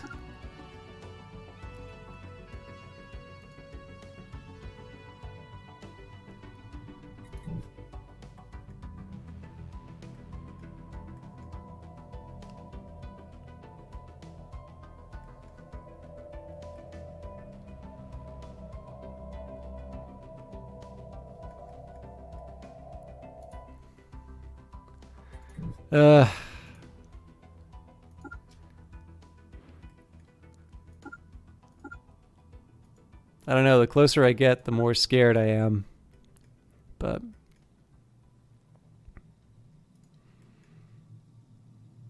give it some time. Oh, but we have like less than a year. How long does it take to...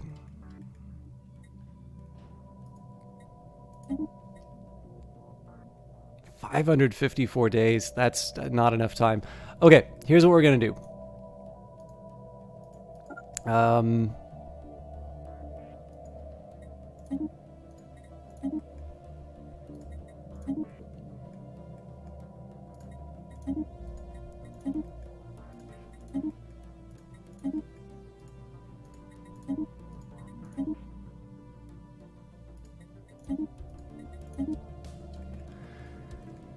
And I didn't want to do this with this unit, but let me just make sure. 580. Ugh.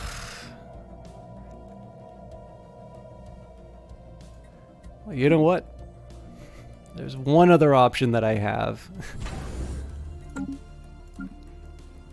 That's just to build a new science ship.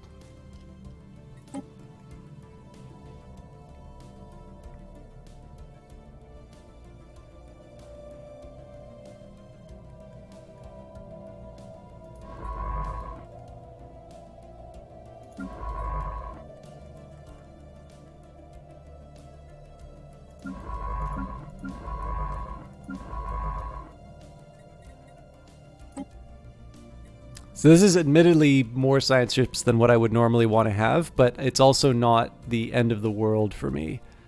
I'm reasonably comfortable with having this kind of a surplus. Progress. I'm going to wait a little bit longer before I build the next colony ship for the Gaia world, because again, I want to make sure that we've got our consumer goods under control. But, and you know what? I think I am just gonna full on order up a new scientist.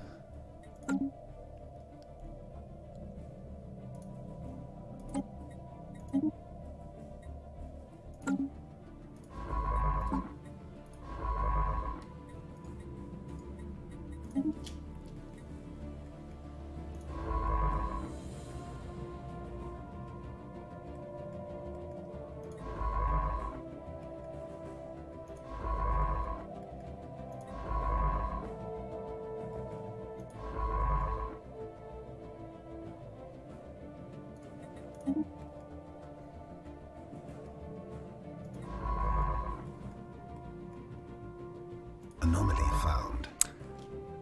Scans of TA-4A reveal what appear to be the abandoned settlements of a primitive society. What manner of fate could have befallen the builders?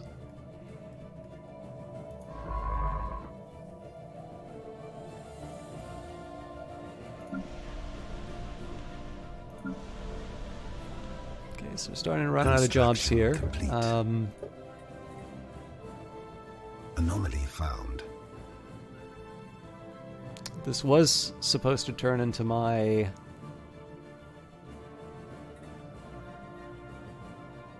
Oh, no, this was going to be the Forge world. So yeah, in that case, we'll build another industrial district. This barren and lifeless world is showing signs of once having supported a biosphere.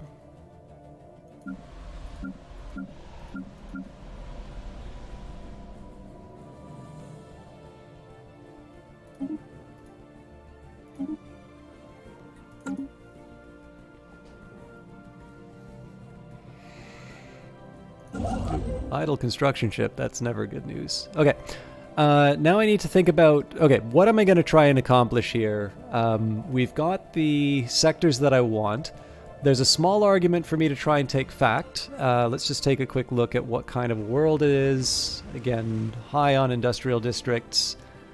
Bleak, so low habitability, low food from jobs. Titanic life, good for social. The dust caverns are probably one of the more exciting things about it.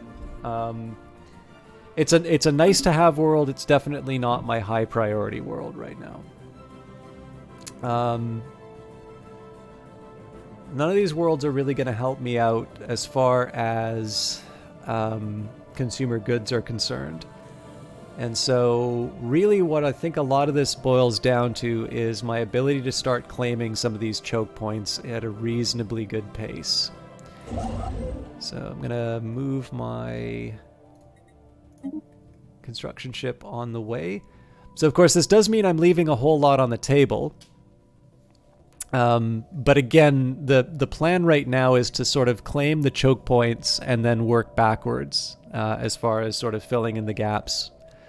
Terraforming candidate discovered. Our detailed survey of Depre 1 has revealed that it may once have supported life in the distant past. There are significant deposits of frozen water at the polar ice caps and beneath the planet's surface. The existence of valley networks suggests that water may once have flowed freely. Terraforming this planet would theoretically be possible, but we do not yet possess the technology to accomplish this monumental task within a realistic time frame.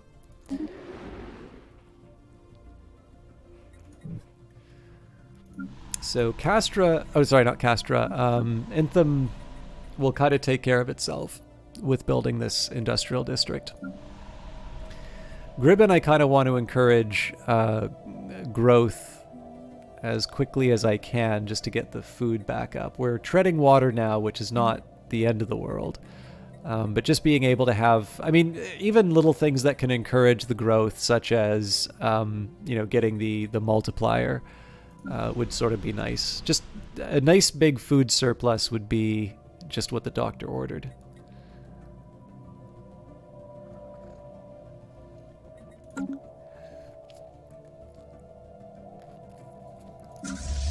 How's the Starfleet coming? Almost home.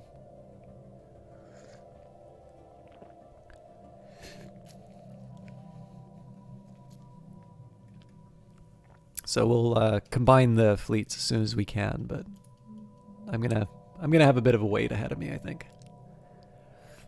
One thing I can do is think a little bit about where I want to put my next few star Special bases. project complete. So one real obvious step is to put a star base in each of the colonies. I currently have space for 6, so this would mean that I would have basically 2 surplus to put on borders. So there's 1 in Lisek, and that would be it. So there's probably a better way for me to work this out.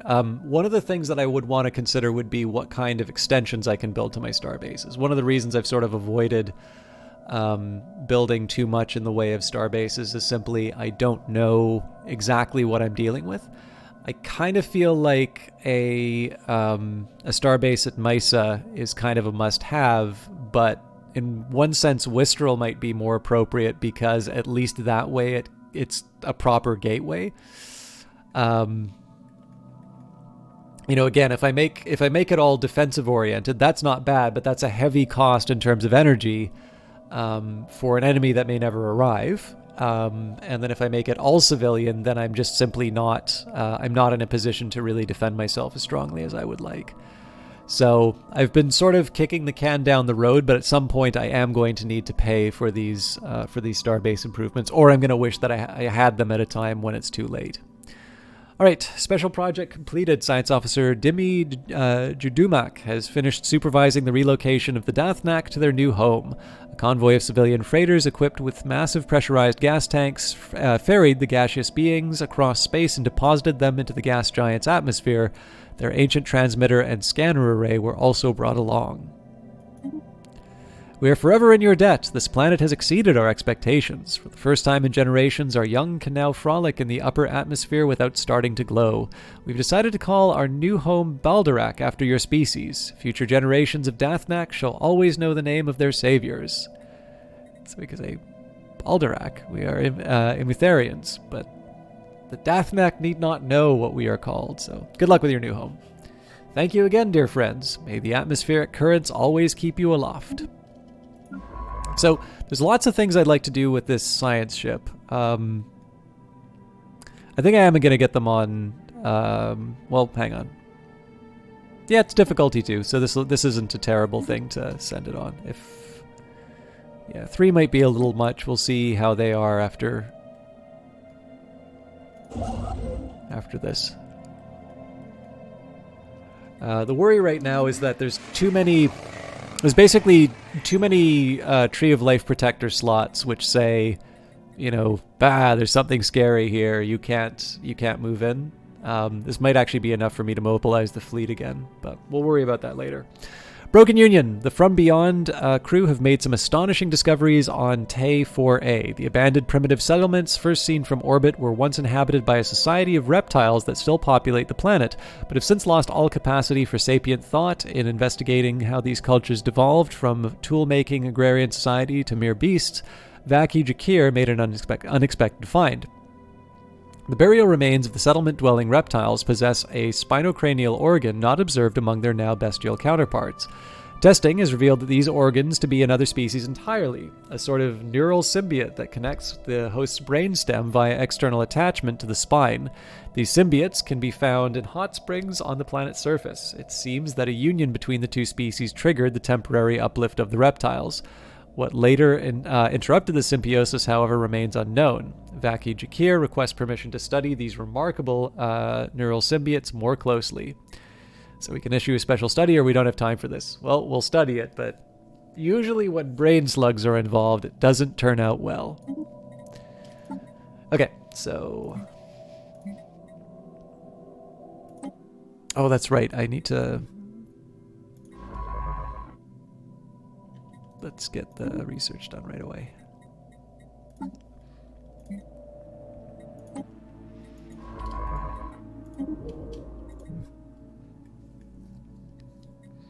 That's a size 12 Continental, so again, not bad, but attractive as a what am I trying to say? Attractive as a agricultural world.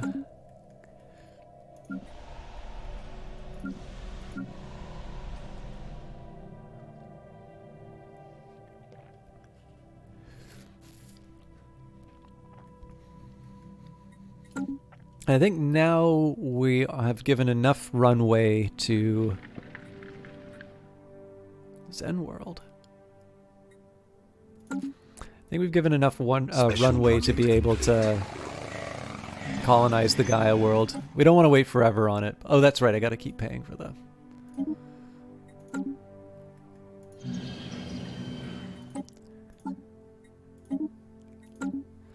All right, science... did I... Yeah, it's building. Science Officer Vaki Jakir has concluded her study of the neural symbiotes found on Te-4A. These slug-shaped creatures consist mostly of a complex brain and a resistant protein casing. Despite their neurological advancement, their lack of external organs and limited motor capacities make any attempts at communication exceedingly difficult. After weeks of frustration, Vaki Jakir experimented with introducing the creatures into an animal host. The reptilians, these natural symbiotes, once built a primitive society Reptilians, these neural symbionts, once built a primitive society with on Te-4A, are too aggressive to facilitate experimentation, so a number of substitute species from the surface were tested instead. Regrettably, the symbiotes refused to attach themselves to any of the offered animals. Science Officer Vaki Jakir hypothesizes that the symbionts will only accept a certain kind of host, perhaps importantly, a willing one. In order to get to the heart of this mystery, Vaki Jakir has requested permission to transgress the role of detached observer and offer herself as a host for a neural slug. After all, if these symbiotes were capable of turning wild animals into tool-using farmers, what might they do for us? An outrageous request, absolutely not, or sometimes a hands-on approach is best. For science. Vaki Jakir, which one? I can't remember which one that is.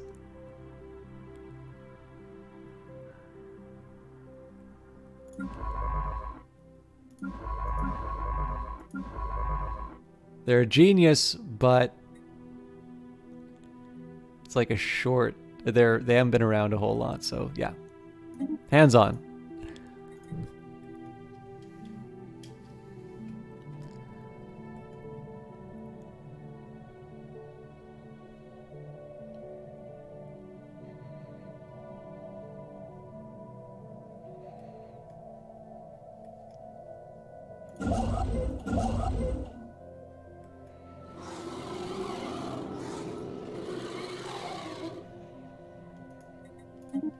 Science Officer Vaki Jakir is elated to report that her joining with a symbiont from Te-4A has been a glowing success. After an initial period of confusion and mild discomfort, Vaki Jakir reports notably increased intellectual faculties when it comes to solving complex tasks. Even more remarkably, Vaki Jakir is now able to mentally communicate with a slug-like creature freshly attached to her brainstem. Symbiotes are hive minds with lifespans of hundreds of years. They claim their past union with the reptiles on Te-4A came to an end when their hosts grew unfoundedly suspicious of them. In fits of rage, the reptiles began tearing off their symbiotes and clubbing them to death. Dismayed by their hosts' actions, the symbiotes that survived retreated away from the reptiles who, without neural stimulation of their slugs, devoted back into non-sapient beasts. Symbiotes would like to extend an offer of union to the other Emetherians in the Black Codex. They ask, however, that only the willing become hosts. So we can open our hearts and brainstems to them, or this has gone on far enough. Deny avowed citizens knowledge of the brain slug's offer. Hulks vivisected.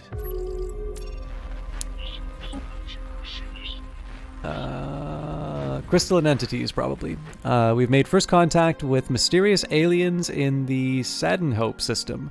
For now, we've codenamed them the Pi aliens until we can find out more about them. If they possess a language, we must decipher it in order to establish communications.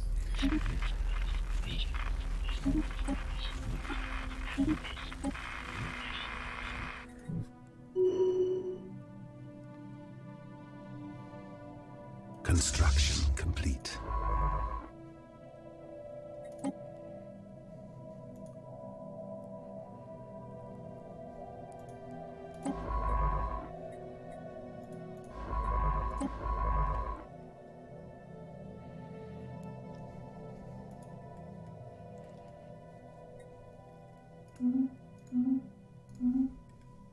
I've got a few things that I'm not doing right now. Okay. So this ship, there's really only one thing that this ship is supposed to be doing right now, and that's seeing what the potential future borders of my empire look like. And then this construction ship, again, the priority is going to be to try and lock off as many parts that are important to me first, and then sort of the secondary one is to kind of fill in the gaps, but Star system charted. that's built on the assumption that we're generating more consumer goods than we actually are right now. We made first contact with mysterious aliens in the Sidenope system. For now, we've codenamed them the Pi aliens until we can find out more about them, if they possess language. Okay, that's the same as what we've read before. Star system charted. So the good news is we do have some good systems to lay claim to. The bad news is that I don't actually have a very clear idea of how I'm going to go about it. One thing I will do is try and free up the passages for the rest of my units. I'll maybe leave the Pi aliens alone for now, because while individually they're not very strong, they are kind of hanging around in groups. So like this would be a tough fight, for instance. Also, we just don't need to do the fight right now. Right now we're just sort of investigating what's available. Ooh. The irregularity we had designated as the Pi aliens appears to be made of some sort of crystalline material. Curiously, it seems to be able to propel itself across the void and protect itself when necessary, indicating that it may be alive. Our researchers are working hard to find out more.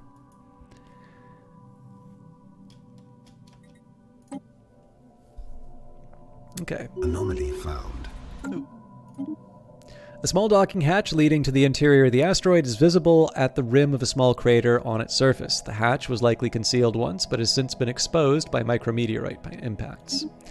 So this one usually winds up as being some kind of like energy credit or mineral. But Senior Q 2020, thank you very much for the follow. I hope you're having a good time.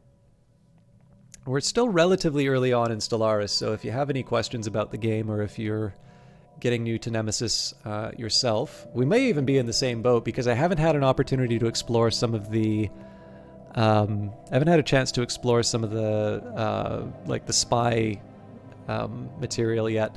I was kind of hoping by this point we would be running into a new species. We've run into a fallen empire, which unfortunately, I mean, they're materialists, we're spiritualists, so they're going to hate me, and we don't have a chance to spy on them. But the good news out of this is the fact that, like, we kind of have free reign of a very large part of the galaxy. So strategically, this is very good for me. Streaming-wise, it's maybe a little more mundane than what I think most would want to put up with. Okay, crystalline entities. Our researchers have finished investigating reports of extraordinary free-floating, crystal-like objects observed in the Sidenope system. Their findings are startling. These ship-sized objects and their slightly smaller but equally crystal-like satellites at first appeared inert, but suddenly shifts in their orientation relative to our ships and new energy signatures emerging from within the prisms indicate that they are reacting to the presence of Emetherian ships. The nature and origin of these crystals elude us at present, but there is something in their shape, their pristine angles, that resonates with the Emetherian soul. The Black Codex ought to take a step back and observe from a respectful distance. So we have 31 influence for it. Again, I want to be kind of careful because I've sort of been riding the edge of my influence, but as long as I don't go over 1,000, I'm fine. And then I don't recall... Yes, we do get a crystalline study, so that's 24 months. Still not as bad as amoeboid pacification. I'm trying to remember what I get for the crystalline entities. I don't think it's as exciting as some of the others, but take a look. I like it. You've watched a couple of different streams and have watched a lot of the dev diaries. Pop growth is way different, and you like the idea of the industrial sectors. You think they need a bit more of a rework, but you find them to be kind of lackluster. You know, one thing I will say for it is that I used to... the one thing that I do like about the new system that really works for me here is I do like the fact that I'm no longer locking up so many of these. So like here's the thing I will say in favor of the new system is that in practice you would have planets that effectively had industrial districts, but it made you leap through these hoops, and basically you'd wind up building the oh god, where are they? You just wind up building these instead. So I think this is a really good change. One thing I would have preferred, I kind of got bitten by this, was I made a Forge world. It would have been nicer if they could be clear that making a Forge world would... Oh, it has it. Yeah, it's actually right at the bottom. Industrial districts will shift one job from consumer goods to alloy production if possible. Wait, one job? Well, how many jobs does this make? One. Okay, fair enough. But yeah, so like I didn't quite understand that essentially by making it a Forge world, you would only be doing alloys, you'd only be doing civilian goods. But I do think they've made it more interesting in terms of specializing planets. So in the sense of, you're going to need energy, you're going to need minerals, you're going to need food. It's a recognition here that your refined goods are as important as some of these other ones. They haven't lost the... they haven't lost the idea of like raw goods versus refined goods, because you still need to have enough minerals to be able to build these. But what it does now mean is that your specialized districts are properly specialized districts. And so this is much more naturally led to things like my bureaucratic worlds. When I was playing this in previous patches, I almost never would have gotten a dedicated bureaucratic world so early. And yet here, not only is it viable because of such a large segment of the galaxy that I'm going to be taking, but the way that the expansion works out, there's a very natural way for me to wind up building all of these systems. So it makes me maybe seem more enamored of the system than I am, but it's actually one thing that I think they really got right on this. But yeah, I know that now. The idea, though, is that at the time it wasn't communicated in a way that I understood that's what was going to happen. So, I mean, it's an easy enough one to fix. But obviously sort of waking up and finding out that you have a huge consumer goods deficit. What it ultimately meant was I wound up having to claim Lemsa a little bit later. All right, derelict shipyard. A large portion of asteroid N01434T1 has been hollowed out to allow for the construction of some kind of shipyard. It has been abandoned and exposed to the vacuum of space for centuries. If anything useful remained, it has already been looted by previous explorers. The design of the shipyard itself is unique, however, and much could potentially be learned by its study. We should study its construction. Where was this again? Yes, it's, again... an open question as to whether or not I would claim this. There are arguments in favor of it, because again, there's just the nice, natural... There has to be a weird setting that's come up as far as the number of connections are concerned, because like we're winding up with a lot of these systems where it's very easy to defend.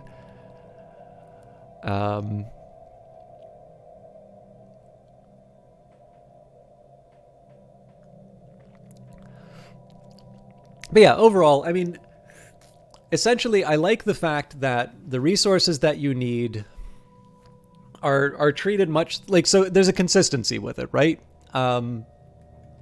There is the variety. So it's not the old version of Stellaris where you would maximize minerals for just about everything because that was how you'd get like super ships and, just generally run around and beat everyone up. Star system charted. But it's also like it's basically meant specialized districts sort of mean something again. So that's probably the big change that I like the most, because I just think it's a way of making planets sort of interesting again.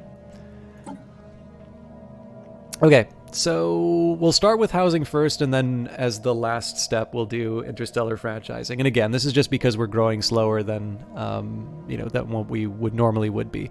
So Public Works Division. Our growing cities will be augmented by inspired public works on a scale never before seen. To that end, a new government agency must be formed to oversee their construction.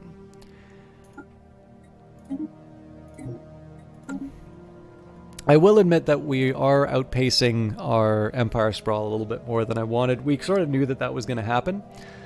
But at some, the question for me is, is it worth holding back just so that I have some arbitrary wish that I not see red numbers here? Usually no. But I also don't want to completely ignore it. I should at some point decide where the end point is. It might even be here. Some kind of unknown structures are floating in this gas giant's upper atmosphere. They appear to be using aerostatic lift to remain buoyant. Technology secured. I think here I can afford to build another farming district. Alright, by installing the auxiliary fire control system, our ships can afford to make more advanced calculations, increasing accuracy. So right now the AI has been taken care of those details.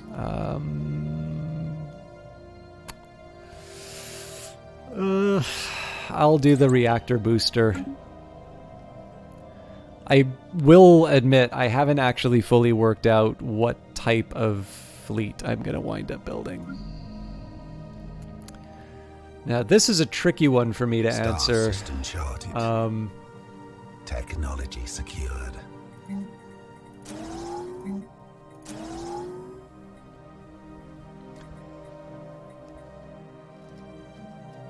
So, because of the way sectors were reworked a couple of patches ago, this would like me to get another colony. Well,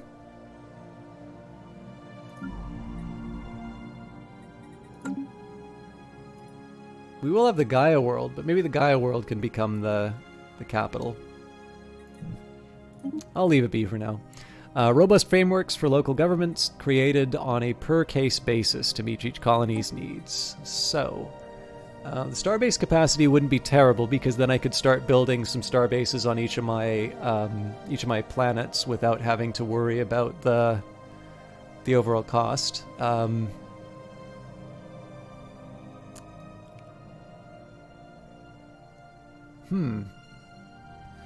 right. Toxic kelp. Let's see how many worlds this is actually getting hit by.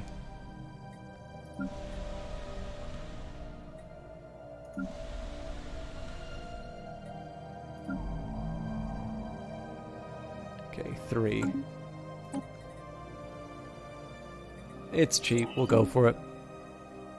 Forgot to mention, I watched a lot of my old Stellaris streams and missed some of the old Empires. Could you see the return of some of those? Yeah, for sure. One of the things that so there's a couple of ones that I wanted to do. I mean, particularly the ones which never actually got to see a finale. Those are ones I'd like to come back to. And one of the things I would love to try is one where I sort of force them all to come in as some others. One of the things I have been wanting to rely on, or not rely on, but one of the things I've been hoping to try and do is to have enough of the old empires to, to be able to have all of the AI slots, even like the advanced starts, be something that I've made before. Now, I could obviously do that on like a smaller map, but the idea would be to sort of have the grand melee where, as the largest number of AI players is all of the old empires coming back. But of course, like if that's the ambition, then that potentially holds off the possibility of doing more, doing something interesting like that on a smaller scale, or at the very least playing some of the other ones. And what would be really interesting, of course, is to go back with some of the changes to Origins, because a lot of them are sort of prosperous unification Origins, just because, the majority of them were made before there was such a thing as Origins. So it would be kind of neat to go back and revisit some of them and see how they work with the new rules. But for now, obviously will do the Black Codex, and I don't know, I feel like it'll be a good opportunity to maybe just try, instead of every time a new DLC comes out to roll up a new empire, like maybe it would be good to in between do a revisit. Do you have a favorite out of the old ones that you'd like to see? I know Rhizome Capital kind of gets a frequent request to come back. Social experiment. A small aerostat colony was found floating just above the atmosphere of Hes 5. It appears to have been self-sufficient, and remains from several different species were found on board. At best we can tell, the colony was some kind of social experiment conducted centuries ago that ultimately ended with colonists massacring each other. We've downloaded all of the data found in the colony's limited databanks.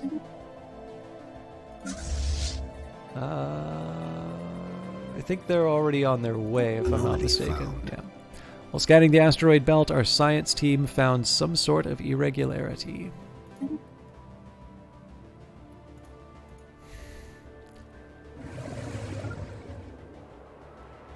Hey, Jared J.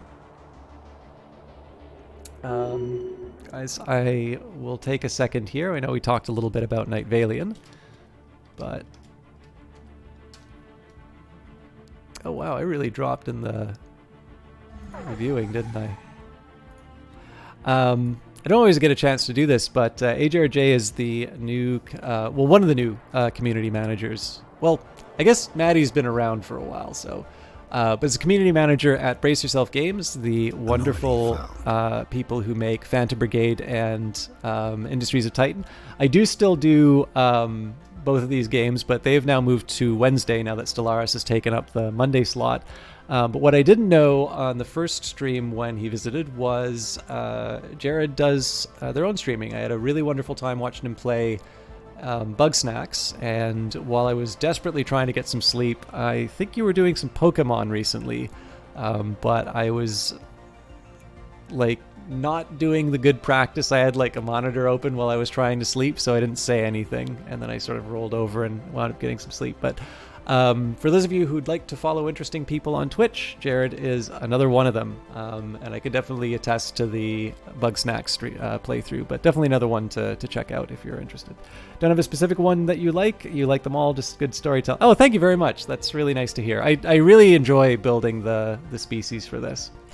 And actually, Jared was also participating in the Brace Yourself stream today. So Brace Yourself Games has a great Twitch channel, and they were showing off some of the new things that will be arriving in Industries of Titan, which will be playing on Wednesday soon.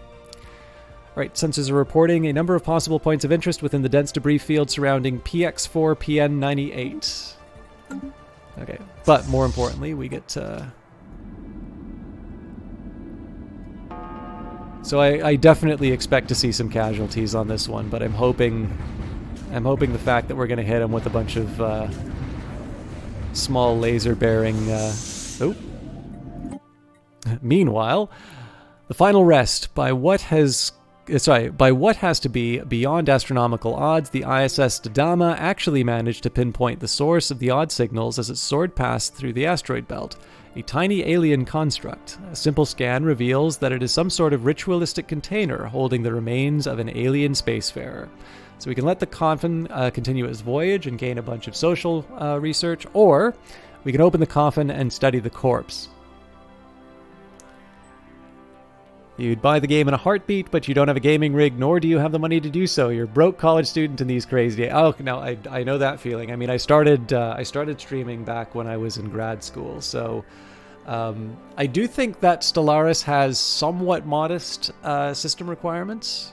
This is not for you, because like obviously you know your financial situation better than me, but just because it's coming up for those of you that are interested.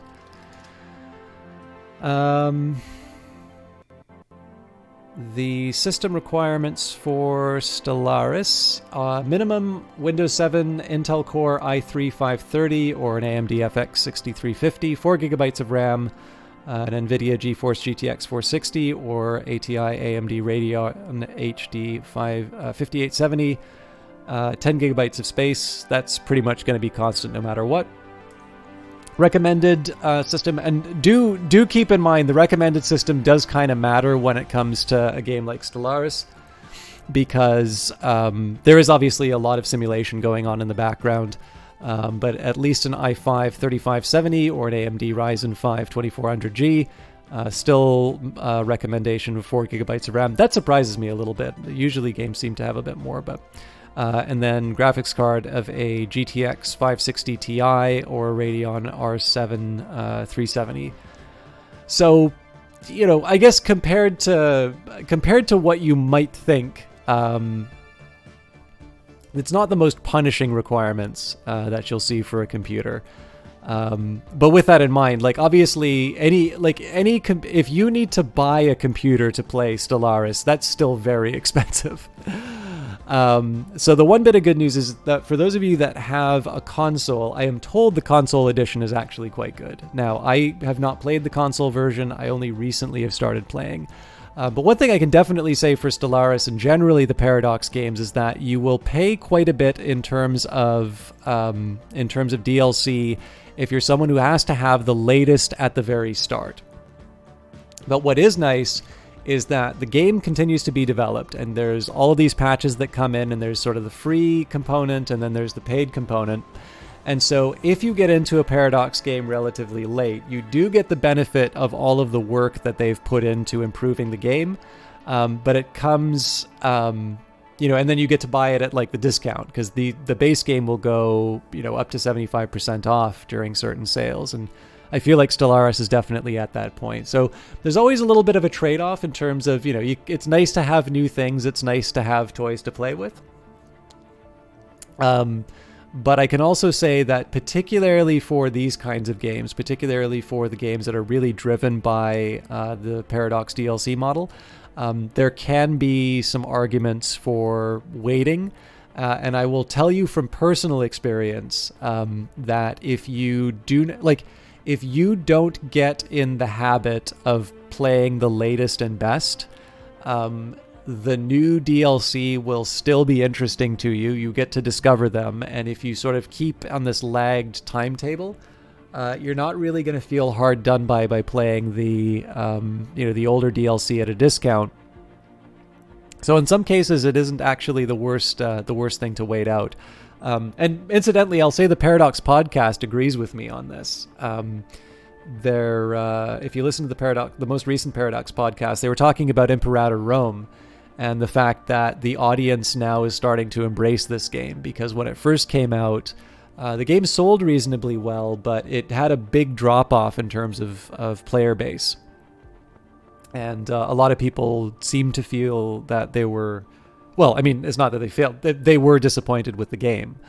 I actually was okay with it, but there seems to be a consensus forming now that the game is quite good. And so, in these particular cases, number one, your studies are important because those aren't going to be around forever. But number two, there can actually be some virtues in terms of just sitting it out, and it helps me to have somebody live vicariously through the stream. So. When I think of the requirements, all you can think about is the numerous amounts of calculations on strat. Yeah, so this was the big thing for me I was surprised by, because my laptop is basically dead. The battery doesn't hold a charge, and the CPU's throttled as a result. But even that laptop is able to handle Stellaris. So again, it's not going to look like this, but the game does surprisingly well. I think all considered. The one actually that suffered from optimization problems was Crusader Kings 2, because it feels like they wanted it to be one thing at the start, and like you'd look on the inside of Crusader Kings 2 and there was just stuff that wasn't even in the game anymore, but just a very convoluted way that the game was thinking about things. This is where you get patch notes saying that like everybody in the Byzantine Empire is calculating whether or not they can castrate someone, and by removing that check they were able to get a big performance boost. I think a lot of that optimization has already happened inside of Stellaris, and as a result you're able to make things go. You get a little bit more mileage. Although again, if you're playing on like the largest galaxy size, and you've got these massive empires, you have a massive empire, you're gonna feel it. Like this computer still feels it. So as with anything, it's a balancing act. All right, the final rest. By what has to be? Sorry. So we can open it and study, or we can close. It's really a tough question. Let it. Nope, we always look for secrets. Open the coffin and study the corpse.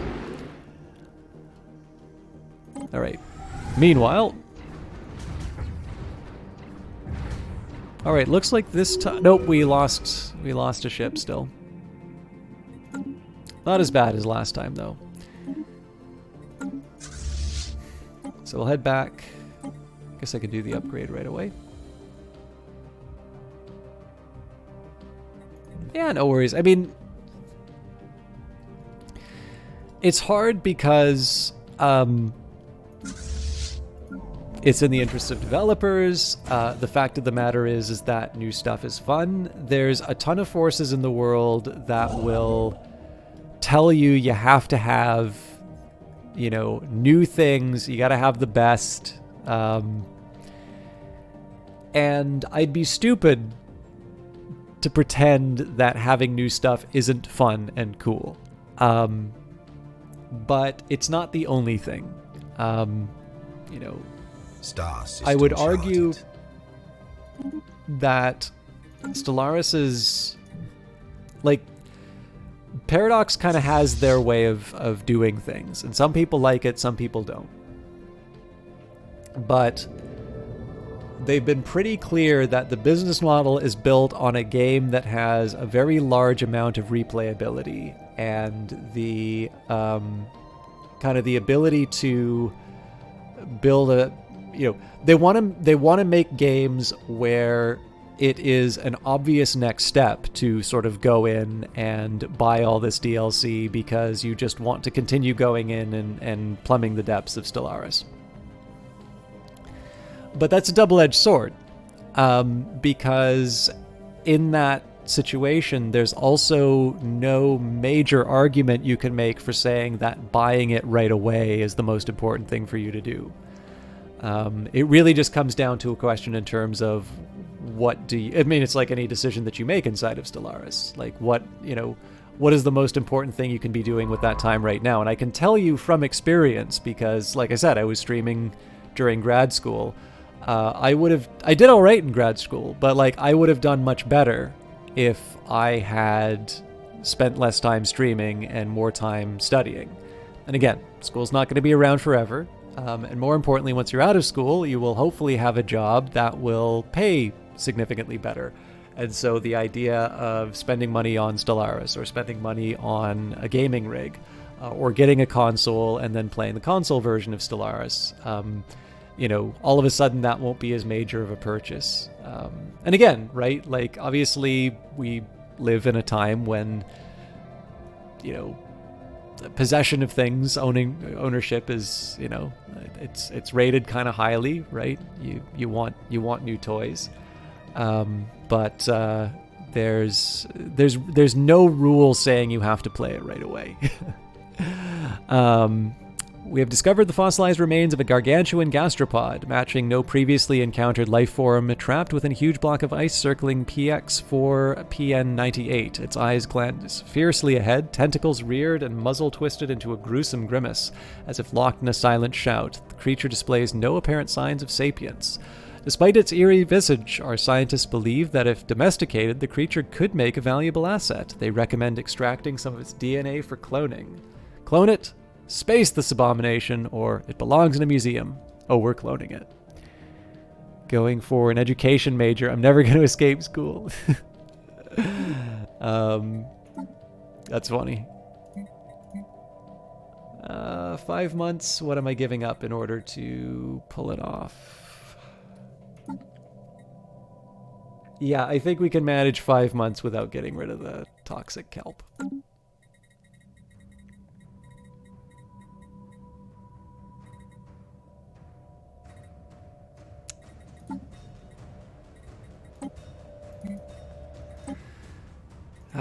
Who's gonna claim this debris?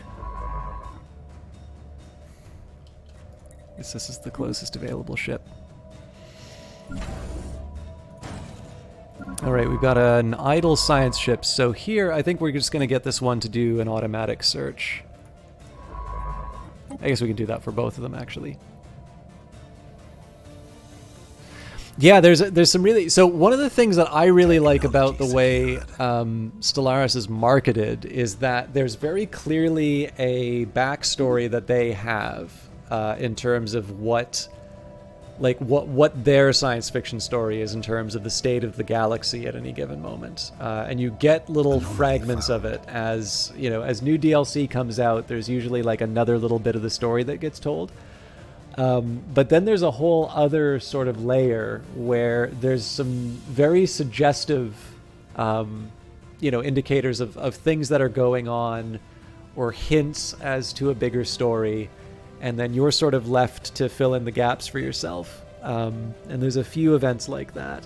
I mean, obviously there's like the real headliner stuff, like the, you know, when Leviathans, the first DLC came out with the Kennedy patch and the Horizon Signal. I think that one is still kind of considered to be sort of the crowning achievement of the series. And I mean, again, that was a special event for, you know, the writer was hired specifically to do that.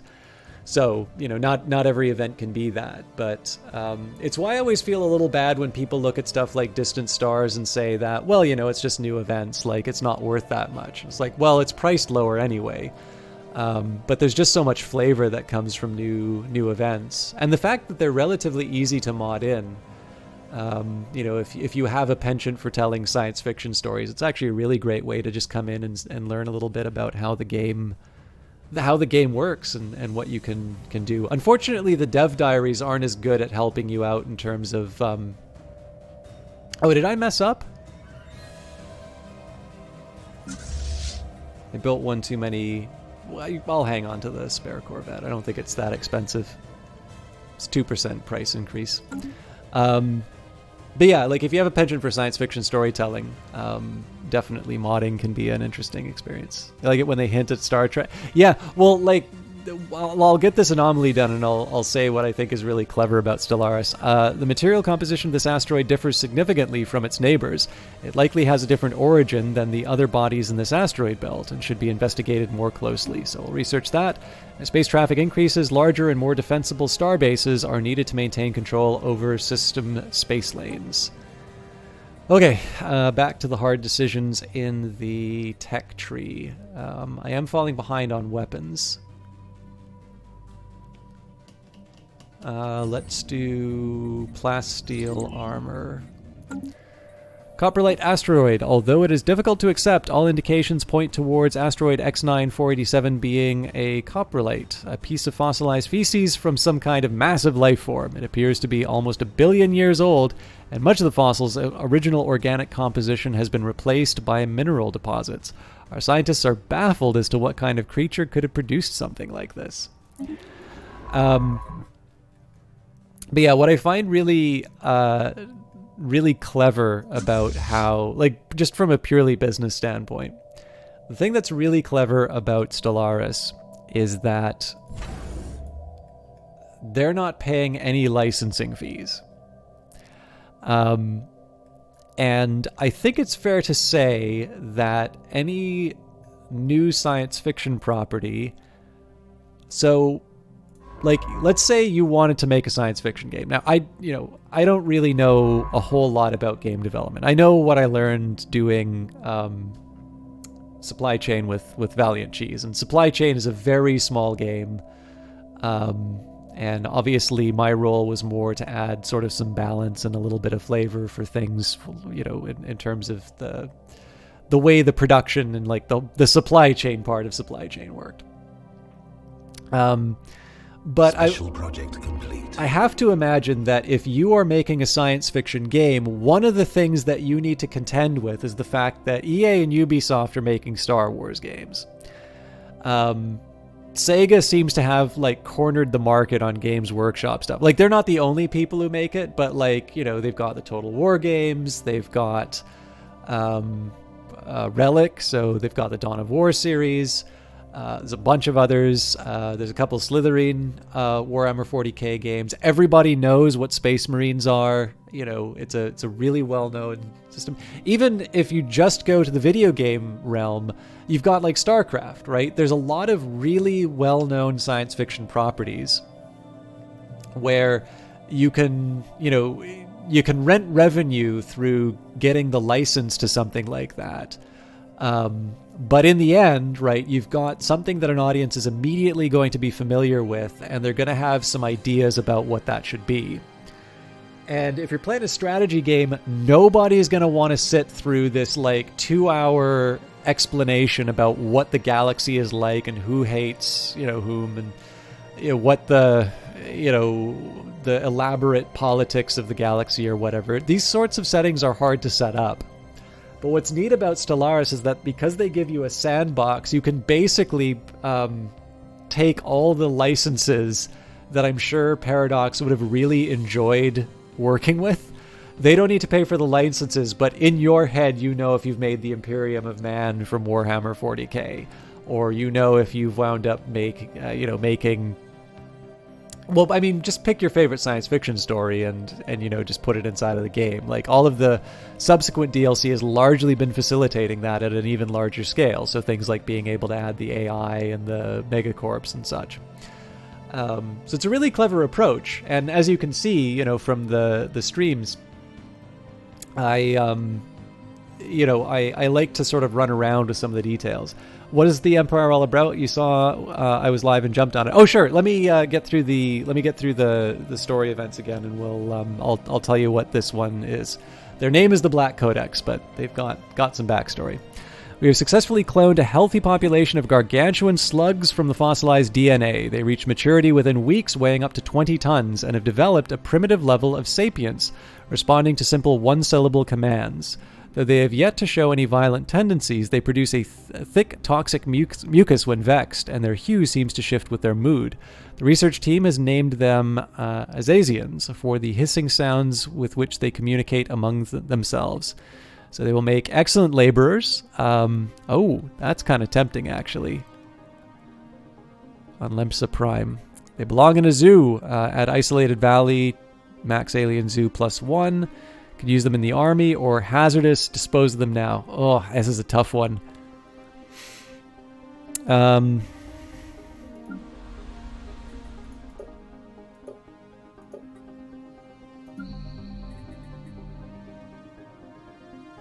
So metallurgist jobs are specialist jobs, if memory serves. Yeah. We'll put them in a zoo. They do make good slaves. The one challenge here is because of the planet that I'm putting them on. This world will have specialist districts, which I don't think work out very well with slaves.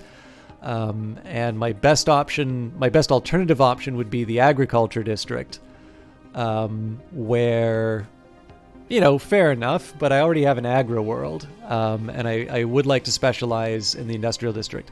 So having the bonuses that would come from the alien zoo will help sort of offset some of the problems I have from the tropical world. So I think in this case here, the better option is the zoo, and it's kind of in line with what the Black Codex would do, I think. So, although I don't think I can build this right away. I am in the surplus for consumer goods, so let's get that next bureaucratic center up. Actually, I'm gonna be bold, so I'm gonna do two things. One, we'll build that replacement temple, and then number two, I will build the additional administrative offices. We're still okay here, and on Gribben, we kind of got what we need.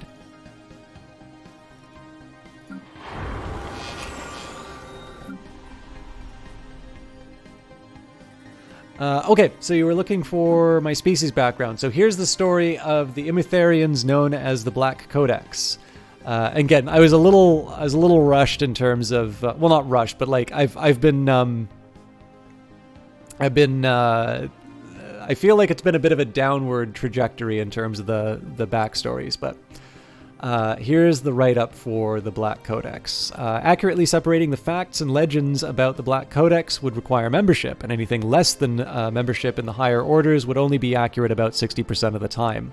Reputed members have ranged from Rhizome Capital's most popular televangelist, Francis Baybury, to the unnamed head of the intelligence services of the Blessed Alari Grand Duchy. The greatest cryptographers have been stymied by the Black Codex's use of metaphorical ciphers, while the great philosophers of lesser empires lack the computational power to bear witness to the labyrinthine sermons of Matriarch Bethen. The Black Codex knows and keeps all. What they do with the information remains to be seen. So the idea here was that this would be sort of a semi-religious order The origin that I picked was remnants, so the civilization once spanned the void, controlling much of the galaxy. They were eventually defeated and almost destroyed, but after a long period of destitution, they are returning to the stars. So the suggestion for that is that they were the intelligence services of a much larger empire, and either through an extended period of time in hiding, or just this was always what they were like, there is this mystical level of code breaking. And I think there's a few threads that I'm sort of putting together. One of the viewers from the first stream, but also was someone who stopped by subsequently, had pointed out what the actual inspiration was. And this truly is. This patch is the Dick patch. This is named after Philip K. Dick, who had definitely some very interesting, I'll say religious experiences, if not religious beliefs.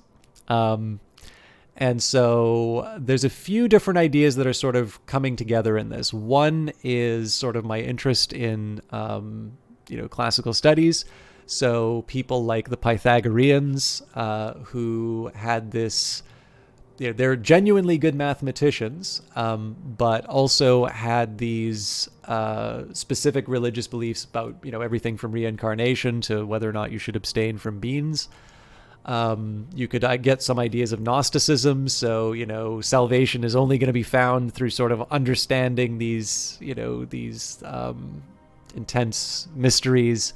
There's a number of different threads that you can put together. But the idea that I wanted to have here was that this would be the idea of preserving and understanding knowledge is of the utmost importance.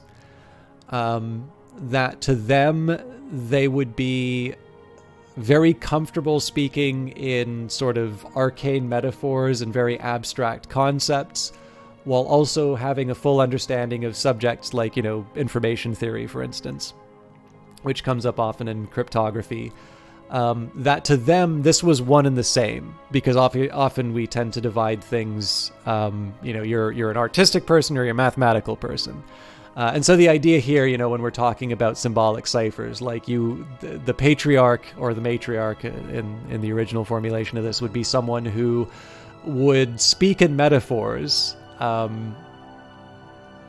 and you would have to have a full and very broad reading to sort of understand all of the references being made, but that contained within them, or perhaps the other way around, you would also have these very these very challenging ciphers, the type of which you would sort of associate with modern day cryptography and such. So it's a religious order that considers its secrecy. And again, you take your pick, right? It could be anything, Freemasons, Illuminati, whatever you want. But it's a religious order that considers the proper keeping of secrets in a way that we would recognize to be the sorts of things intelligence services do, like the Canadian security establishment in Canada, or the NSA in the United States. That this is as much a tenet of the religion as is the plumbing of profound mysteries. Sounds like a description of something that you would find in Cultist Simulator. Maybe. C-Muck laughed. Very close. I've actually made a Cultist Simulator species before, but it's some idea. Religious talk show host with some idea of self-grandeur. Also, I like the idea. I just spoke it a little. Yeah. Well, I mean, this is why the televangelist from Rhizome Capital is mentioned, because the idea here is that if this is something that's based on belief, and they are sort of the cutting edge, there is always this suggestion that perhaps the people working in other, working for other empires might actually be a member of this religious order. And then the question is, what do they ultimately do with the information? So I don't 100% know how I can operationalize that within the game. The biggest thing that I've been using, though, is that if I get an option to either improve my encryption or decryption, I take it inside of the game here. And so the idea here is that the hope is I will build an empire which, it behaves as if it essentially was able to read everybody else's mail. But yeah, no, like the idea is completely that you could imagine, because like think of like modern evangelical movements. Like think of I'm Canadian, so I think of the States. you'll get some of these people who talk about, something like the Book of Revelation, and it winds up being this sort of, action movie version of the end of time. But the really famous passage that, you hear in... Rob Santix, thank you very much for the follow. You get these things like, this is the stuff that you'll hear in heavy metal albums, or that, like when they talk about the mark of the beast and specifically saying it's the number of a man, and the number is 666. This is a coded message. And there's a really good suggestion that number decodes to Nero Caesar. There's apparently a lesser known version which translates 616. And in fact, Nero Caesar works both ways depending on how you do the letters. I don't know anything about Hebrew, and I frankly don't know that much about the Bible. But I do know that little detail. And so again, if you are a persecuted religious minority in ancient Rome, this can potentially be a matter of life or death as to whether or not you're able to communicate the message effectively to the people who need to hear it. They who hath understanding, if you do King James translation, while also making sure that the authorities don't understand what that means. And very little of that has anything to do with, whether or not you have to have like two pilots of different religions, in a plane. I don't know if that was ever a thing that airlines actually did.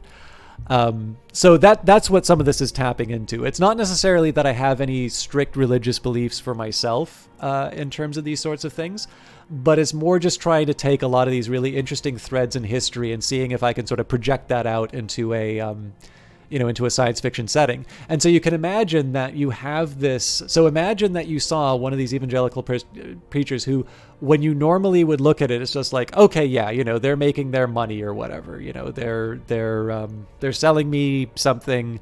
And then all of a sudden, like, they're talking to you and you sort of realize that there might be another meaning to what they're saying. And so you sort of like sit down in front of the television and, this makes a little more sense. And then you remember there was this thing that you'd read before, and it was in like a really maybe you learned it in school, and it was actually part of a really difficult manual that you'd read.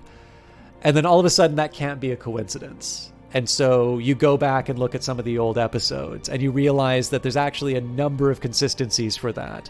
And all of a sudden what you have done is you've taken the first step into joining the Black Codex, and that in the end your experience inside of this organization is going to be to find out the double meanings in a lot of the conversations that are being had, and whether or not you are one of the no, or whether or not you're one of the people who's just sort of kind of left out in the cold because you weren't smart enough to understand it. So Iron Maiden yeah, exactly. But yeah, again, like you can take a completely secular way of looking at this group. But I thought it'd be just sort of interesting to take a lot of stuff that I knew sort of ancient philosophy, ancient religious groups, and then to just put it into another interest I have, which is cryptography, code making, code breaking, and such. Anyways, sorry for the extended description for those of you that already know the background to the Black Codex, but that's kind of the idea that's informing this playthrough. All right, Azazians on the loose. The Azazian gastropods kept in the zoo on Lemsa Prime have broken out and gone on a rampage. The creatures, who were believed to have reached full maturity, continue to grow in captivity and have since reached monstrous proportions. They tore through the city, knocking over buildings like game pieces, leaving in their wake a trail of bright yellow toxic mucus. The planet will never be the same again. How dare they? Add 10 devastation, hostile fauna modifier added, giving the following effects: habitability -10, happiness -5, society research from jobs +20. Oh boy. So, not great. Yeah, no worries. Thanks a lot for stopping by in the follow, Senior Q. I hope it was worth the stay. I enjoyed chatting with you. I'm probably not going to be going all that much longer myself, but it'd be nice to try and get a couple of things wrapped up before the end of the stream. So I made one too many of these ships. We can split it in half and then construction complete. combined. We did the main objective. We did achieve, which is the effort. We can put this Star system charted. Too many things going on. We've ultimately got the two regions that we wanted under control are sort of in my grasp now. Oh. I think these are the Caravaneers, are they not? We've made first contact with mysterious aliens in the crash system. For now, we have codenamed them the Rho aliens until we can find out more about them. If they possess a language, we must decipher it in order to establish communications.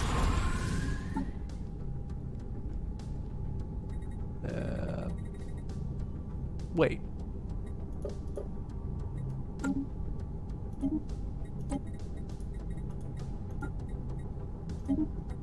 There we go. I'm pretty sure this is the Caravaneers.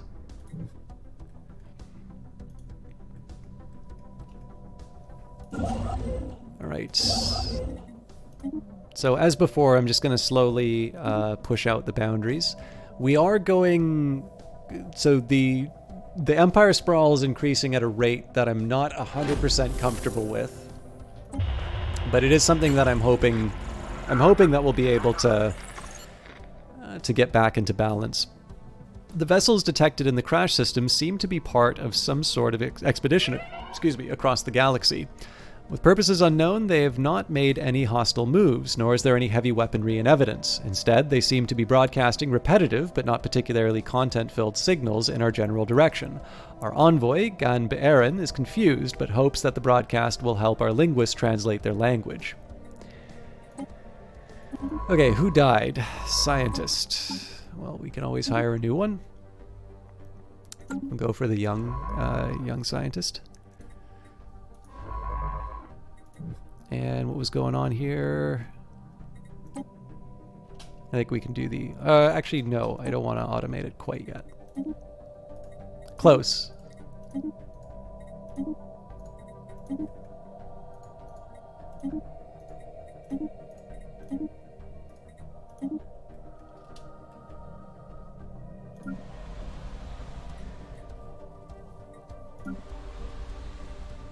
Alright, so I'll leave all this for now.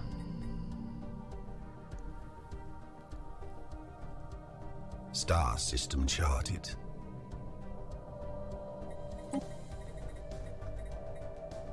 So right now this counts as a colony. Stability, amenities, and happiness are up.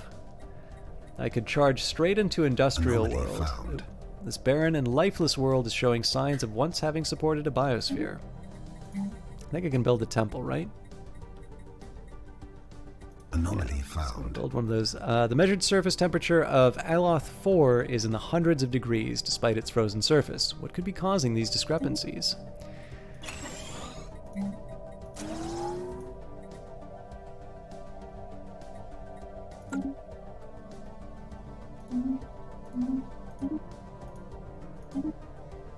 So, for this planet... Oh, right. The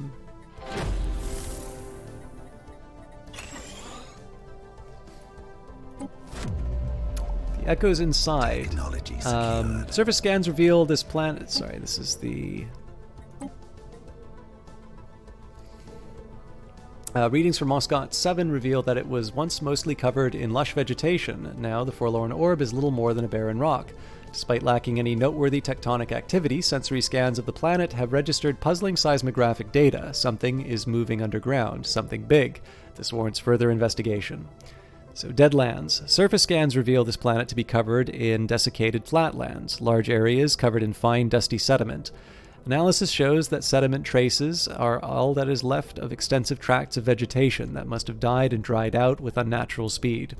Furthermore, many of the dry patches have crumbled to reveal a vast cave system just beneath the surface. The surveying trip has just turned into a spelunking expedition.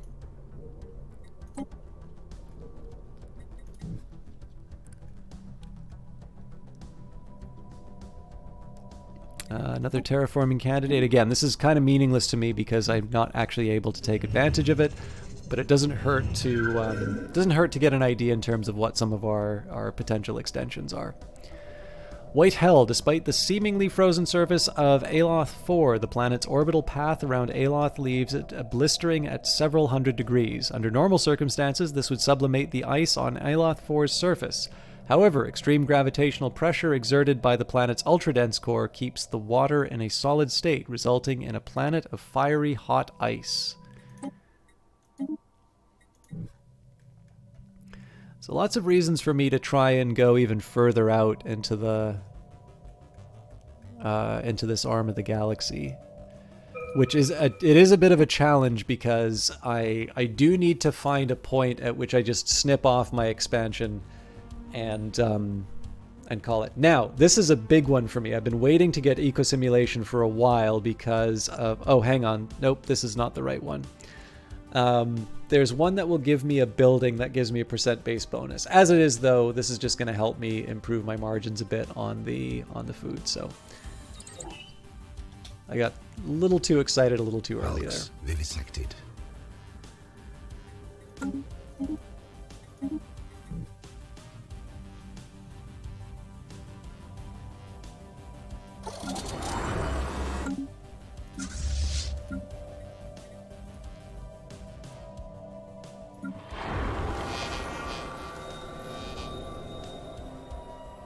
Star system charted.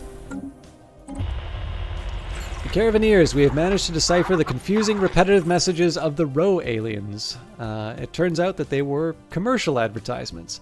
Apparently, they call themselves Racket Industrial Enterprise and are part of a group of spacefaring traders that make a living by offering the best deals, or what they claim to be the best deals, to whichever civilization they happen to be visiting at the time. True to form, it appears that they are attempting to contact us. We went over. I should have checked that before.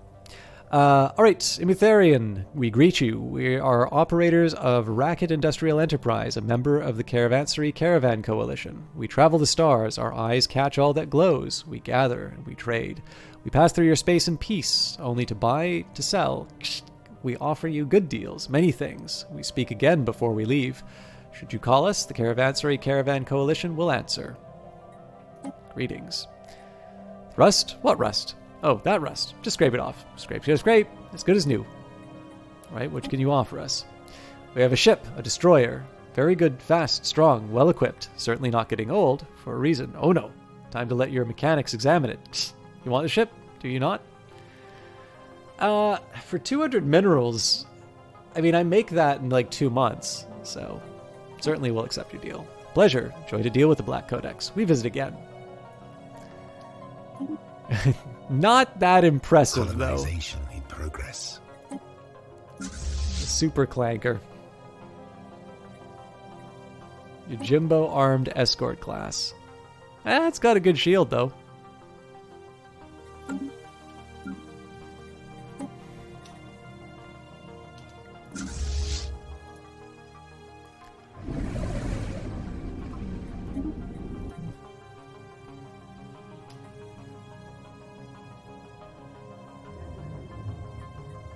Hello.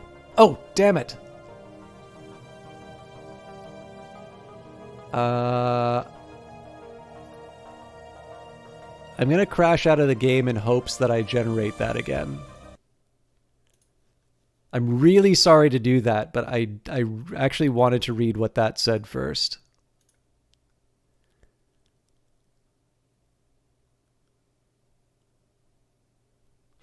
Tilmanen, there is a it's a mixed thing. I'm not 100% sure what the conditions are. There are some that you can, and hi, by the way. So there are definitely some that you can combine. So in the case of that destroyer, I definitely could. Oh, I lost it. I'm sure it'll come up again. I really don't normally like doing resets like that, but in the case of something like like Nova, the The space amoeba I can't combine.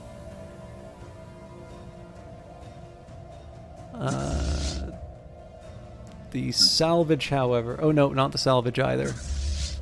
Anyways, the caravanserai one I did seem to be able to combine. So I'm not... I will be honest with you, I'm not 100% sure what the conditions for it are.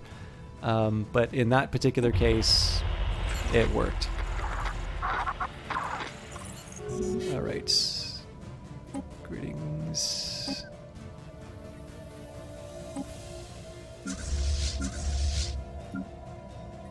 So here, it was able to combine. Okay, let's find something to do with my influence. So I think if I do these...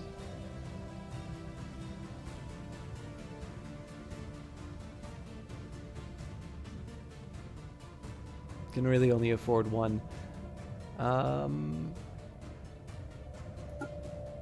There we go. Master's Teachings.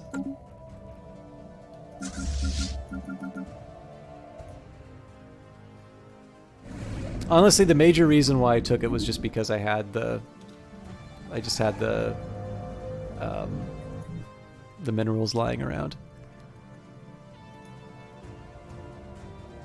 Anyways, I'm assuming this is related somehow to the decision to colonize this world. Alright, incoming transmission. Visiting entity, welcome to Wentcourt. Whether this visit is your first or your 100th, we are glad to facilitate your appreciation of the gardens. On behalf of the Odron caretakers, in accordance with the directive WAP 715, I ask that you refrain from harsh intrusion upon the biota of planetary designate Wentcourt Artem. Failure to comply with our guidelines will diminish the survival odds of all concerned. So let me just... Okay, that's not the same as this. How can we help? Splendid. Guidelines will be delivered to you immediately. In summary, Directive WAP 715 allows for responsible, non-destructive use of the Wentcourt Gardens. Great importance is attached to preserving these worlds' existing character. However, we do not wish to stifle development within Error, Imperial Beacon out of range. Requesting urgent monitor division dispatch to coordinates 19C14A05. Failed, retrying. Failed, retrying. Failed, retrying. Okay, so custodian modifier added, so better culture workers output, researcher output. Okay, great. This is continuing to do exactly what I want it to do.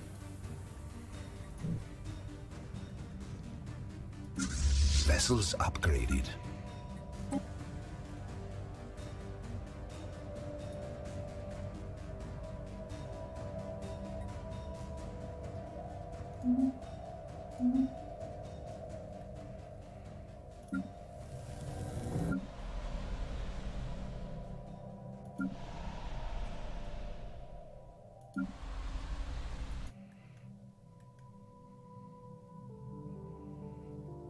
Wentcourt will eventually become the capital of the new sector because it should also be able to incorporate fact. Caravanese, old with defects. Our starbase in Jebin Maelstrom system reports that a Racket Industries fleet has evacuated and abandoned a decrepit ship, now in unstable orbit around the system's central star. One man's trash. Situation log updated.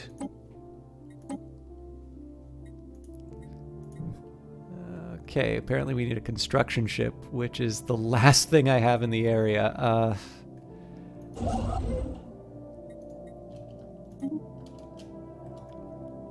How much time do we have? Oh, plenty.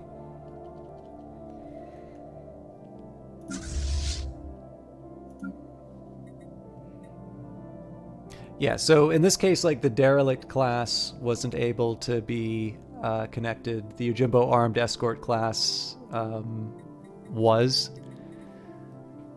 Nova, for I think pretty sensible reasons, can't merge with others. But yeah, it's I've never quite been able to get a proper read on exactly what is and isn't permissible. Oop.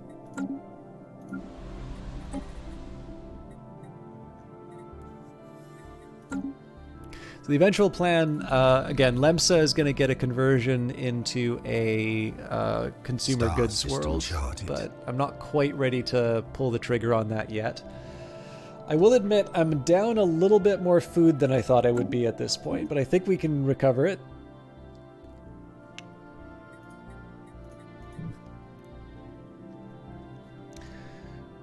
Lots of things that make this attractive.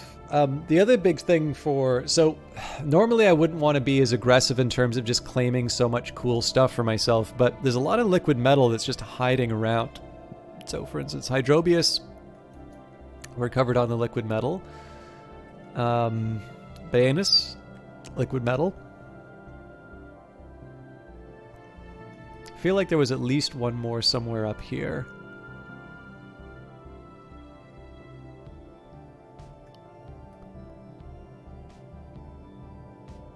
Apparently I was mistaken. Yeah, I felt like there was a third liquid metal, so lots of reasons to sort of argue for taking large swaths, but I want to actually start being a little more sensible with my sprawl again. Atomic countdown. Oh god. For the past 42 years and 3 days, researchers on Quantos have eagerly anticipated the countdown of the mysterious atomic clock of prodigious precision found on Yisum 4A. Now several decades worth of heated speculation and conjecture have evaporated in an instant, along with most of Yisum 2. I don't own that, do I? As the clock reached its momentous deadline, it transmitted a signal to a receiver on Yisum 2, triggering a thermonuclear explosion of such devastating power that it laid waste to the entire planet. While our scientists conjecture that the reason behind this carefully timed act of annihilation, the atomic clock continues to tick, undisturbed by the desolation below. I've never had that happen before. I also don't remember what kind of world this was before that happened. All right, the discovery of fusion power allows for better reactor boosters to be fitted onto our ships.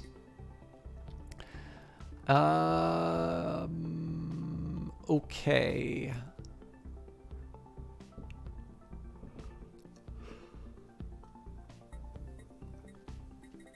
Both of these are attractive alternatives. Hyperdrive is good for movement, and given the fact that I'm going to have a very wide-ranging empire, I think hyperlane breach points would probably make a lot of sense to start off with. On the other hand, research alternatives is also extremely attractive. I think I'll do the hyperlane breach points, just because movement is going to be increasingly important if I'm going to be taking up like a quarter of the galaxy for myself. It also doesn't answer some of my more immediate problems. Alright, farming techniques can further be refined through sophisticated computer simulations of different environments and weather patterns. This allows for more predictable crop yields. Well, this will solve my admin cap problem, but it's 38 months. Boosts starbase capacity.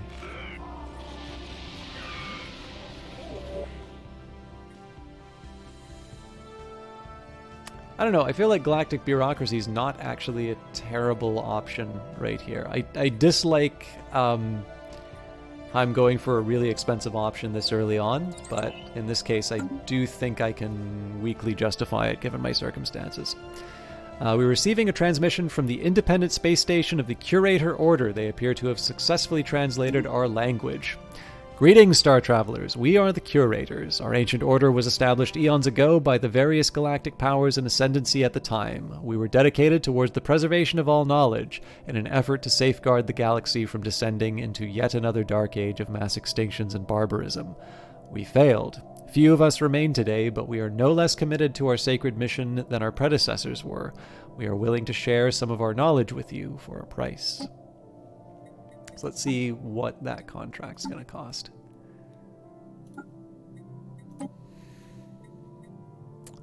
Knowledge is everything and it must be preserved. Of course, we're prepared to offer you limited access to our extensive databanks for a period of 10 standard years. This should provide a significant boost to your research efforts on your planet-side research labs. We'll require compensation for this service naturally, but do you think you'll find our prices are more than reasonable? So that's 2,000 credits. That's not nothing. That's over half of what I have right now, but it is 10 years worth. So let's pay up. And then we'll also see what the curator order can give me. Or not the curator, the artisan troop. Greetings, Calbascool. I, the headmaster of the artisan troop, greet you. What can we do for you? Perhaps produce a work of art for you to enjoy? Or maybe you wish to sponsor our enclave in the creation of its otherworldly beauty. So, if we want to become a patron, that's also 2,000. This would be very helpful, allowing us to try new ideas and take more risks in our creation process. We have a 10-year program with a one-time upfront cost. Not quite ready for that, thanks. Yeah, there's definitely a reason I went for the, definitely a reason why I went for the curators over the artists, first of all. Although, of course, maybe there's some coded message in religious iconography that the Black Codex can get out of it.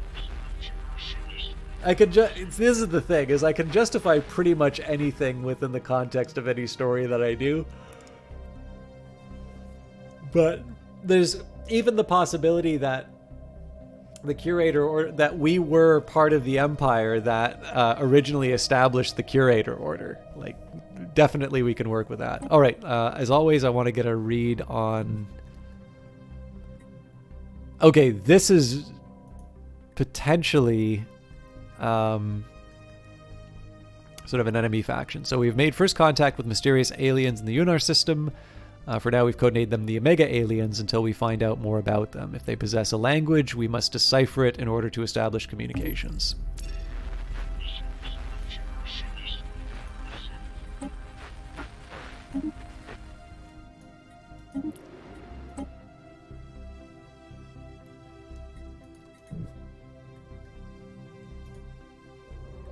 That is totally another empire. All right, we finally made first contact, which suggests to me that Unar is going to be where we establish the limits of our empire. If I can ninja this, I'll be very happy, but it's something of a tall order.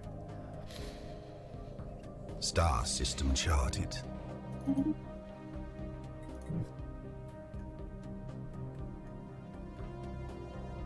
Construction complete. All right, so because we are potentially racing against somebody who might want to take this territory from us, I'm gonna ignore doing these upgrades. Yeah, I definitely can. I mean, I don't want to just I don't want to like go multiple sectors out, because I'd still like to, I'd still like to be able to use the influence for something slightly more useful. But I obviously preserve the right. Like, so for instance, if I feel really hard done by influence-wise, I can sort of mess with the Committee of Research Efficiency and such. This barren and lifeless world is showing signs of once having supported a biosphere, so we'll research for that.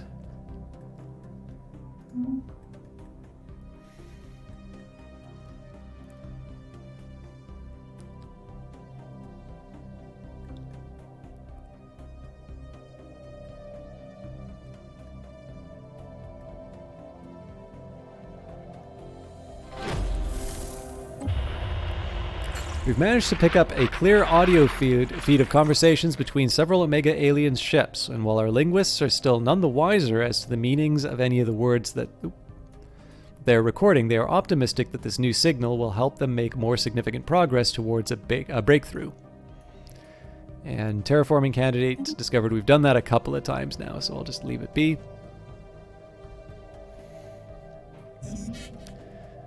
Oops. That's what I get for having so many minerals. We'll sell 5,000 for now. Again, we're back in the black, which makes me happy. The other thing I could do is just build a whole bunch of stuff in advance, but I feel like that's a recipe for disaster. Actually, if we're doing so well for energy... Upgraded. Oh.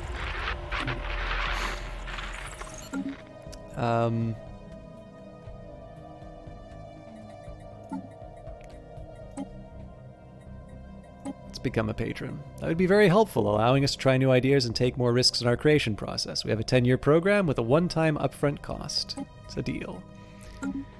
Okay, the Patriarch has been briefed on an unknown vessel that was reported in the Unar system. Its design does not match anything in our records, suggesting that we are dealing with a possible first contact scenario with an alien civilization. With the permission of the Patriarch, we can begin an analysis of the data that we have collected to see if their language can be translated. So, this is going to take a while.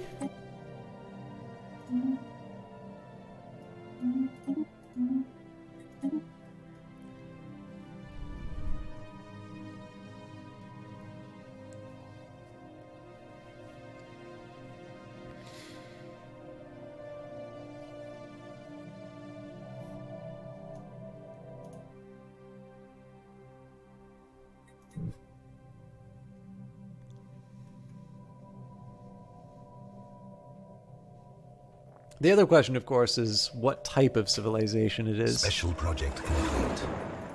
Old with defects, likely due to the vessel being a civilian transport, the shipboard databases were not fully scrubbed as part of the decommissioning process. So while nothing else of value was found aboard the ship, our data scientists have managed to recover partial references to an unknown alien technology.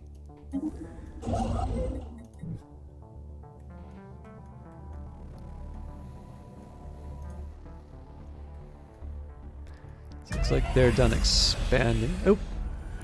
Our explorers knew first contact could be a dangerous affair, but none could have predicted just how true this would be. In a violent assault, the Omega aliens seized our vessel, landed a boarding party before emergency FTL could be engaged. Despite our crew's valiant efforts, the attackers, plantoid aliens that moved with frightening coordination, were able to overwhelm our defenses.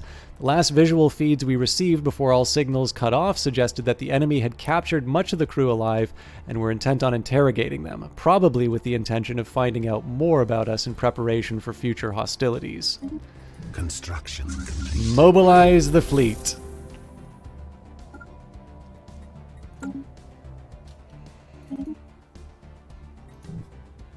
We gotta get a new science ship in that area.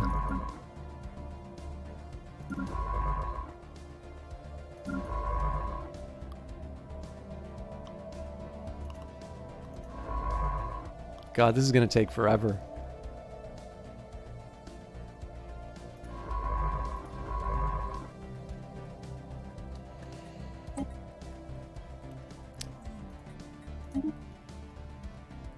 You know what? No. Sorry, there's a better way of doing this. We'll build a new...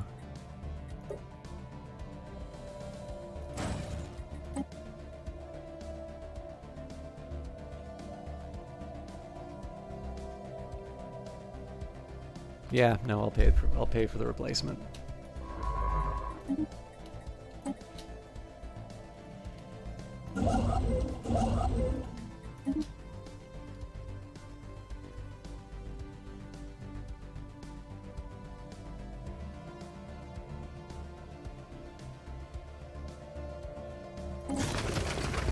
Using sonar mapping to plot out the vast subterranean network, it eventually became evident that all of the caves are interconnected. We have uncovered a massive web of tunnels that crisscross the entire surface of this world. There have been two additional discoveries of notable importance. The first is that the tunnel system is not a natural formation, but rather has been excavated by some titanic force. The second discovery is even more alarming. Seismographic readings prove that something is still burrowing down there.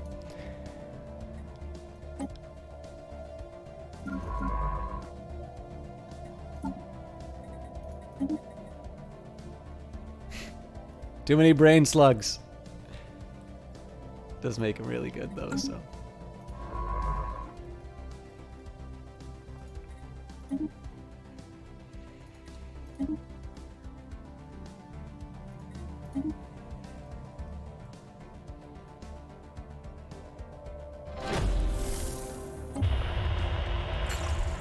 Elusive aliens. Our attempts to learn more about the Omega aliens have so far been in vain. While we were easily able to ascertain that they clearly form part of a technologically advanced alien civilization, further facts have proven elusive, as they seem to be going to considerable effort to prevent us and any other eavesdroppers from intercepting signals from them. We have therefore only managed to intercept a small fragment of their language so far. However, from glimpses that we have gleaned, our linguists are confident that they have been able to decipher their communications. They will be able to decipher their communications if we can just acquire a greater sample size. A proposal has been drawn up for something somewhat more aggressive information gathering. Some may call it hacking, but they will surely not take kindly to it should they detect it. We must find out their secrets. Our attempts to learn... Okay, well, they're already hostile, so...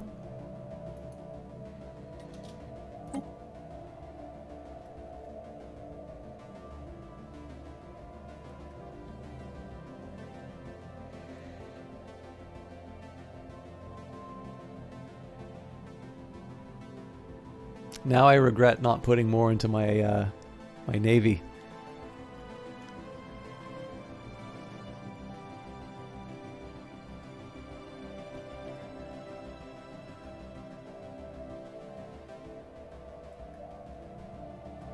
Construction complete.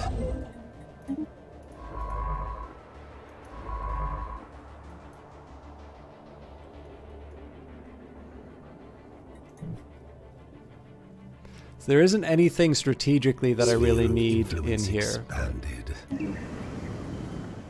Always good news. Anomaly found. XXN 5498 is home to a number of exquisite impact craters. However, something breaks the visual uniformity of one of the larger craters.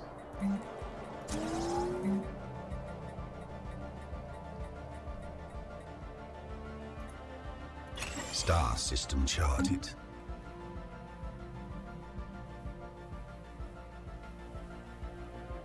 It's a lot of food.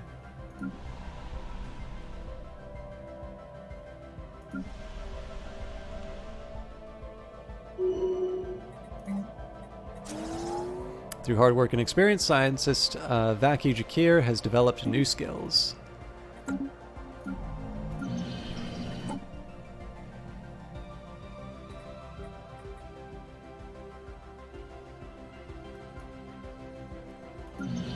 I'm not allowed to make this a sector? Star system charted.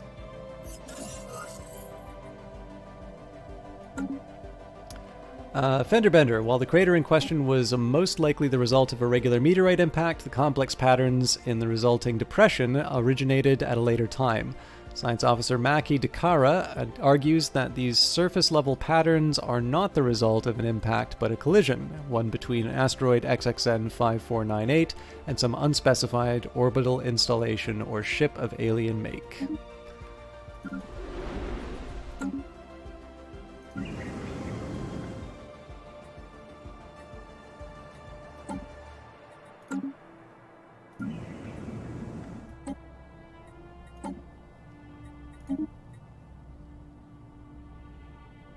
Feel like we kind of have to do intellectual for this one. Looks like it might be. We're receiving a transmission from the Vetrisis Hive. They appear to have successfully translated our language. Diplomatic channels are now open, and all hostilities between us have ceased for the moment. Now, it doesn't have to be a hive mind, so far as I can tell, because you get to set your first contact protocol. You do get to be aggressive. Then there's the initial border status. Well, that was always in there, but I feel like there was another one that's first contact related. Anyways, they got to us first, so. We are the Vetrisis Hive, and we speak as one. The hive mind has taken note of your presence. We will observe for now. Our future actions will depend on whether you are a threat or an opportunity for expansion, or an unforeseen variable. So, new friends bring one closer to divinity. Spirits do not look favorably upon this meeting, Vetrician, or you walk the path of heresy, alien scum. We do not know how strong they are. We might be able to get sort of a broader ranking, taking a look at the victory screen. So, they are an advanced Sart.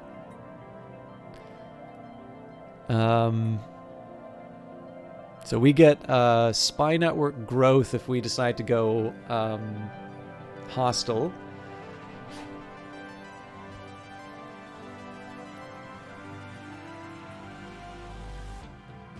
Screw it. You walk the path of heresy, alien scum. Our first contact process with the Omega aliens has been aborted as they have established communications with us. We have no idea where they are.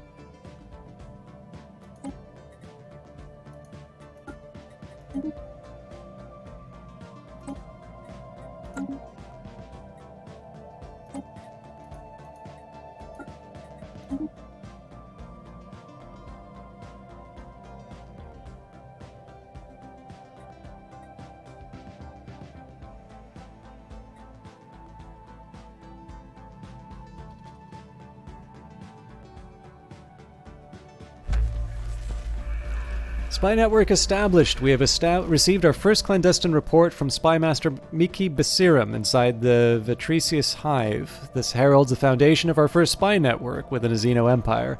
From this day forward, they too will realize the formative benefits of Emutherian-honed information control. Alright.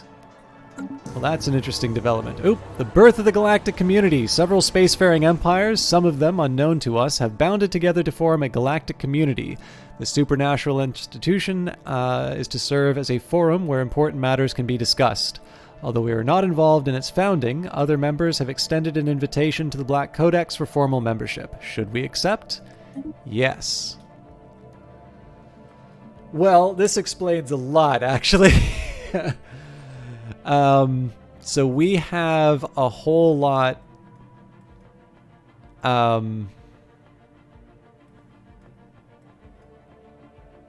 Yeah. I mean, this is generally good, because it means that there's a lot that I'm going to be able to claim for myself.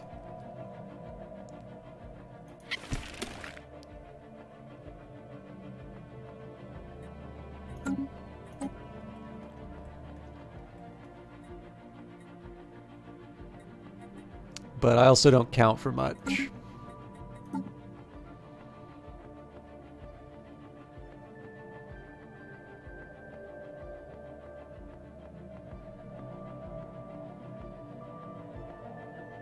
It's like I kind of feel like these gaps are somewhat achievable for me. Wow, only 7. So there's presumably one other fallen empire that's running around here somewhere. But yeah, I mean, we're not looking great here, right? We're like second from the bottom in terms of overall ranking.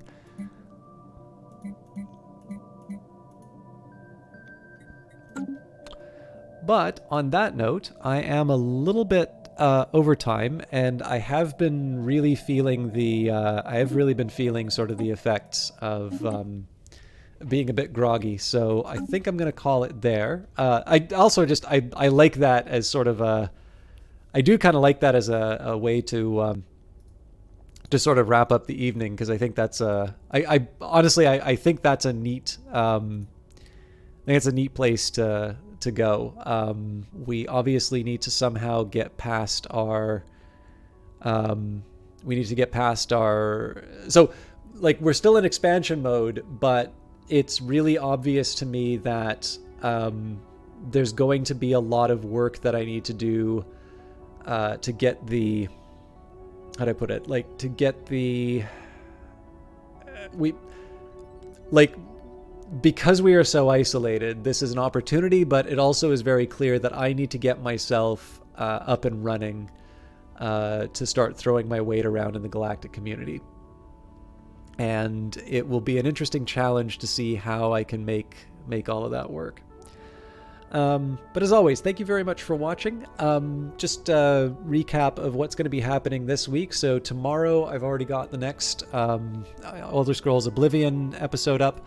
I do notice that YouTube is still processing the 1440 version of the video, so I have no idea if you watch it on YouTube if you're going to have the full resolution at 7 o'clock tomorrow. But if you want to watch and hear the Dunmer voice, I'll be hanging out in chat tomorrow at 7. For those of you that are more into live streams and particularly strategy games, I'm going to be doing Brace Yourself stuff on Wednesdays again. So in this case, there is going to be a new update for Industries of Titan, which is a little bit of a shame because I didn't actually get that much of New Horizons done. But the next patch is actually looking pretty good. So they gave a really great stream of that this afternoon, which I got a chance to catch. So we'll have some new Industries of Titan content. There might even be a new game mode that I try, but no promises. That'll be happening on Wednesday. No stream for Thursday. There usually isn't one. And then on Friday, I am going to be jumping back into Hollow Knight. I am trying to wrap that up, but it's also still very challenging to go through. For those of you that like Stellaris, that's always going to be happening on Mondays. And then I will just advise, not this coming Wednesday, but the Wednesday following is the local game dev meetup. So I am probably not going to be streaming then, which of course means that, Industries of Titan kind of gets bumped off the list for a little bit, or at least for a week. But I'll try and come up with a way to get it done. But again, if you like the Black Codex, if you like this particular story, we will be trying to deal with our place in the galaxy next week. And I'm not 100% sure what I'm going to do. I'm actually kind of happy that I'll have some time to think about this because I have a few different ideas of how it can be approached, but one of them is going to be better than the others. And before I lose all of you, who is online tonight? Well, there's a few people online tonight. I don't get a chance to host this person very often, and it's going to be a little bit different from what I normally do. But I think you guys might like this because Outworld is doing an old game, 1997. I've never played this thing. I've actually never played a Mortal Kombat game, but Outworld used to have world records for Mortal Kombat. And he's currently doing Mortal Kombat Mythology's Sub-Zero. He is trying to do a no-death 100% run on the hardest difficulty. I was watching him do this on the weekend, and it is silly. Like, he's just been... there is some very funny stuff that happens, because this game is nonsense. Like, there is just some crazy stuff that will take you out. So he'll be a good one to host. It's definitely different from what I normally do, but Outworld's pretty good. He's a partner streamer. He's been partnered for a while. I remember he's part of a stream team that I joined when I first came onto Twitch. So he's Australian. He'll probably be going for a bit longer. And you guys might get to see a cool thing. Like, it is not a simple thing to get 100% no death in this game. He's got 80% no death. So I hope you guys have some fun. Thank you very much for watching. I'll see some of you tomorrow, some of you Wednesday, and for those of you who are just for Stellaris, I will see you all in a week. Have a good one, and until then.